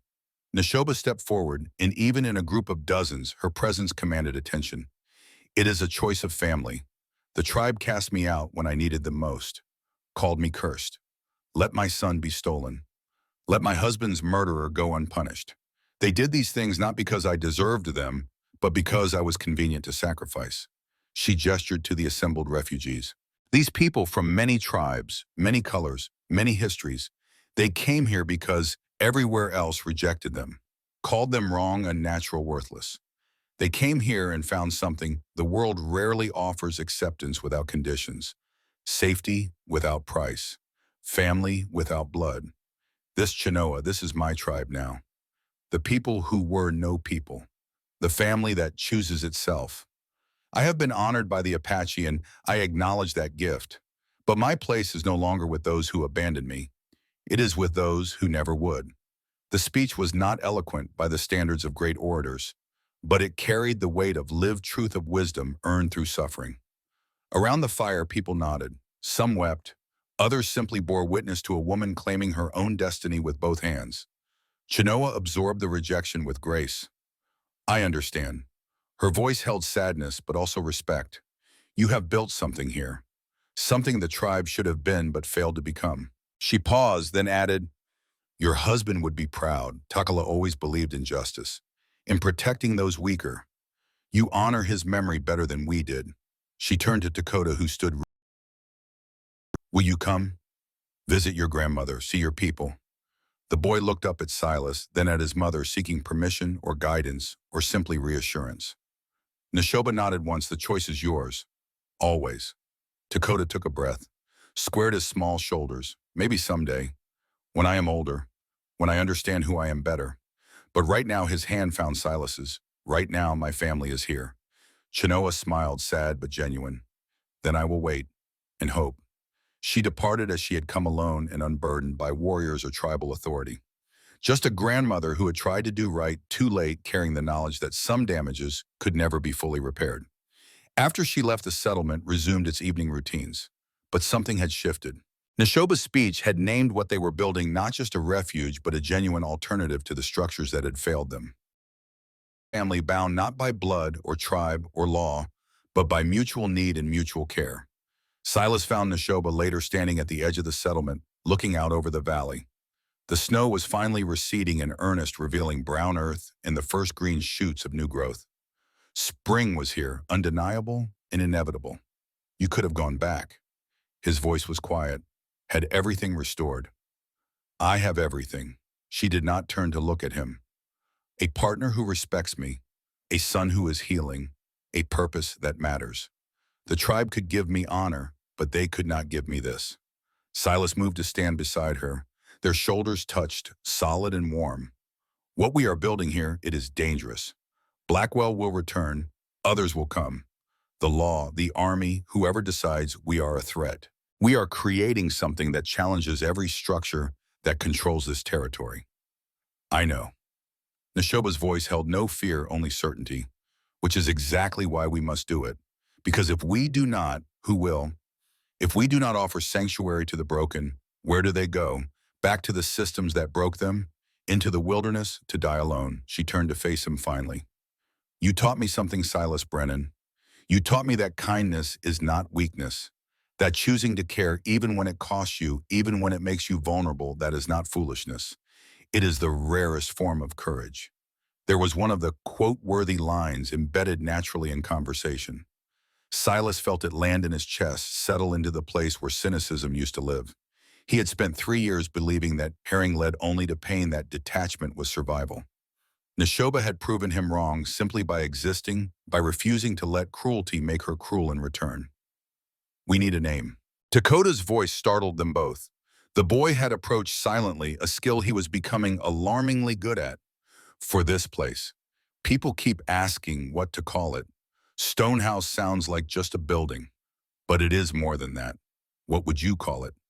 Neshoba crouched to his level. Dakota thought for a moment, his young face serious. Brennan, stand, because we decided to stand instead of run, because we stand to get there, because this is where the Brennans made their stand. Silas felt something catch in his throat. 3 months ago, his name had meant nothing, belonged to a ghost living in isolation. Now it was being used to name a community, a movement, a statement that some things were worth defending even against impossible odds.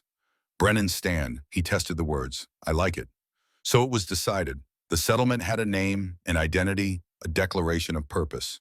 They were standing, together, against everything that said they should scatter and hide. The weeks that followed were a blur of building and planning. The warm weather brought both opportunity and danger. Opportunity because they could finally construct proper shelters, plant gardens, establish something more permanent than tents and lean-tos. Danger because travel became easier for everyone, including those who might wish them harm. Scouts were posted, a warning system was established. Every adult learned to fight at least enough to delay attackers while others reached safety. Children were drilled on evacuation routes. They were building a community, yes, but also a fortress. Beauty and violence, safety and constant vigilance existing in uncomfortable tension. One morning in early April, the scouts reported riders approaching. Many riders, enough to be an army. Silas's blood ran cold. This was it. Blackwell had returned with the force he had promised. But as the riders drew closer, the scouts' descriptions changed. Not white men, native warriors, a lot of them. Flying tribal banners from multiple nations, Apache, Navajo, Cheyenne, Comanche, coming in peace weapons, sheathed. They rode into the valley in a column that seemed to stretch forever. At their head rode tribal chiefs and war leaders, men and women whose names carried weight across the territories. They stopped a respectful distance from the settlement, waiting to be acknowledged. Silas Neshoba and a handful of others walked out to meet them. The lead rider dismounted, an Apache chief, old and weathered, carrying himself with the authority of someone who had earned respect through decades of service. I am Cochetta, chief of the mess.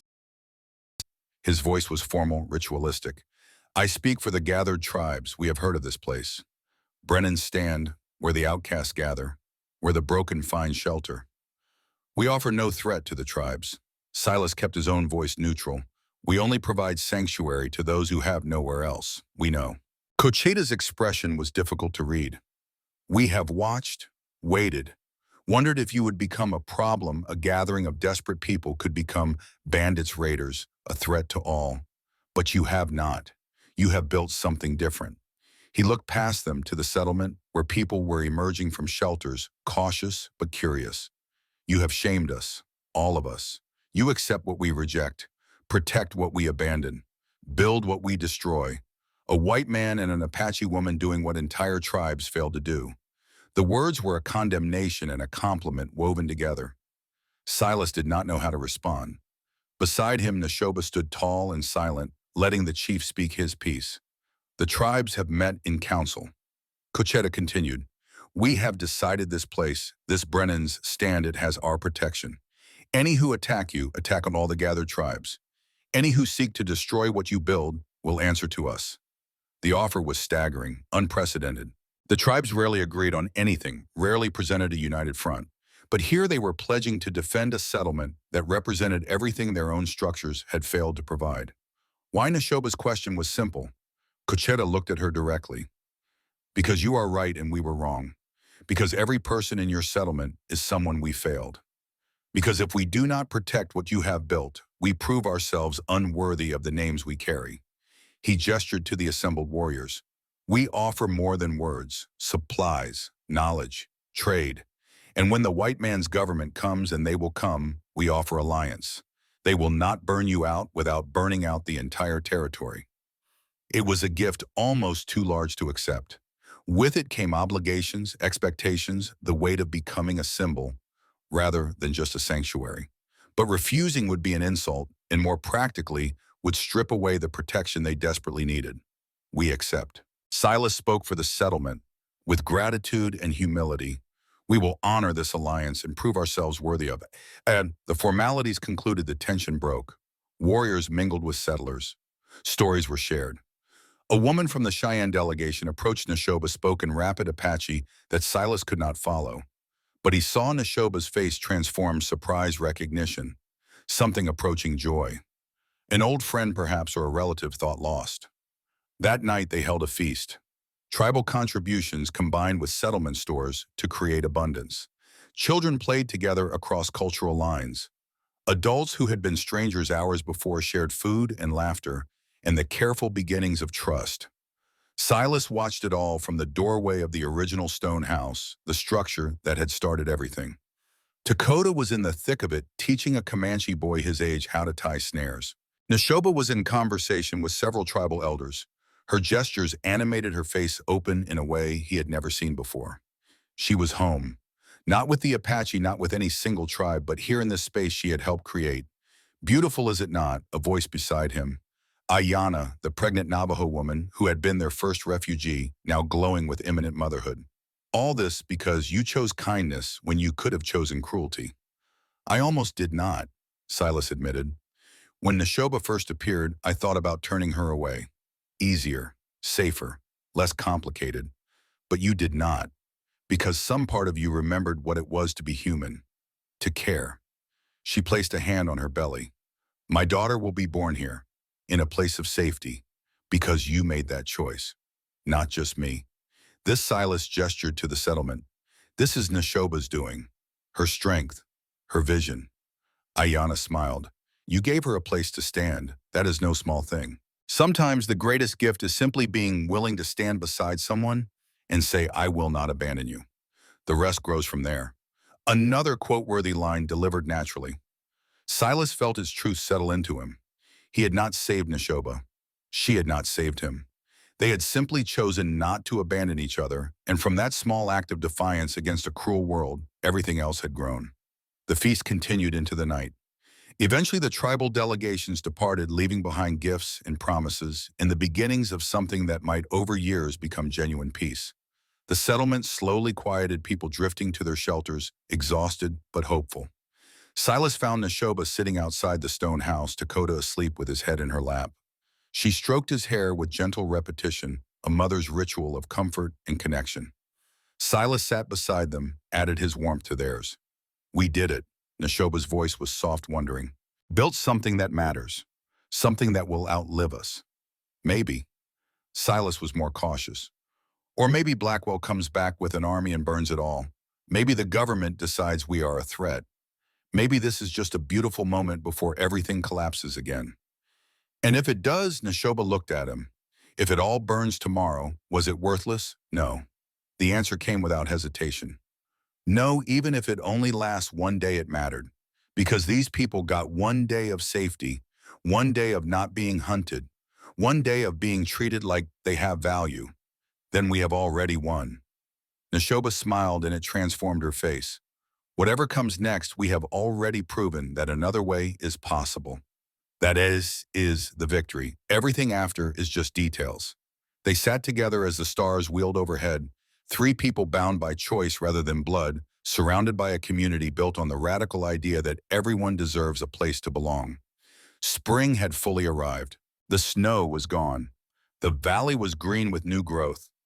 Life was renewing itself the way it always did, indifferent to human suffering, but also indifferent to human hope. Silas thought about Emma as he did every day. The pain had not faded, but had transformed into something bearable, something that could coexist with new purpose. He had not saved his daughter, could not change that failure. But here in this place, he was helping to save others. It was not redemption that was too simple, too clean. It was just continuation. The choice to keep caring despite the care, to keep building despite the constant threat of destruction. I love you. The words surprised him even as he spoke them. Both of you, this family we have made. Neshoba's hand found his, squeezed. We know. We love you too. Dakota stirred, murmured something in his sleep, settled again, secure in the knowledge that he was protected. Cherished home. This, Silas thought, was what victory looked like. Not grand gestures or dramatic triumphs, just three people who had every reason to give up who chose instead to keep standing. Just a community of broken pieces that refused to stay broken. Just the simple act of saying, I see your pain, I have known pain. Let me walk beside you through it. The future remained uncertain. Blackwell was still out there nursing his grudge. The government would eventually notice this settlement of refugees and decide whether it represented hope or threat. Other dangers would emerge because danger was the constant condition of the frontier. But tonight, none of that mattered. Tonight, they had safety, warmth, family. Tonight, the stone house stood solid, and inside it were people who had chosen each other against all logic, all odds, all the forces that said they should remain scattered and alone. Tomorrow would bring its own challenges, but tomorrow was not yet here. And for now, that was enough.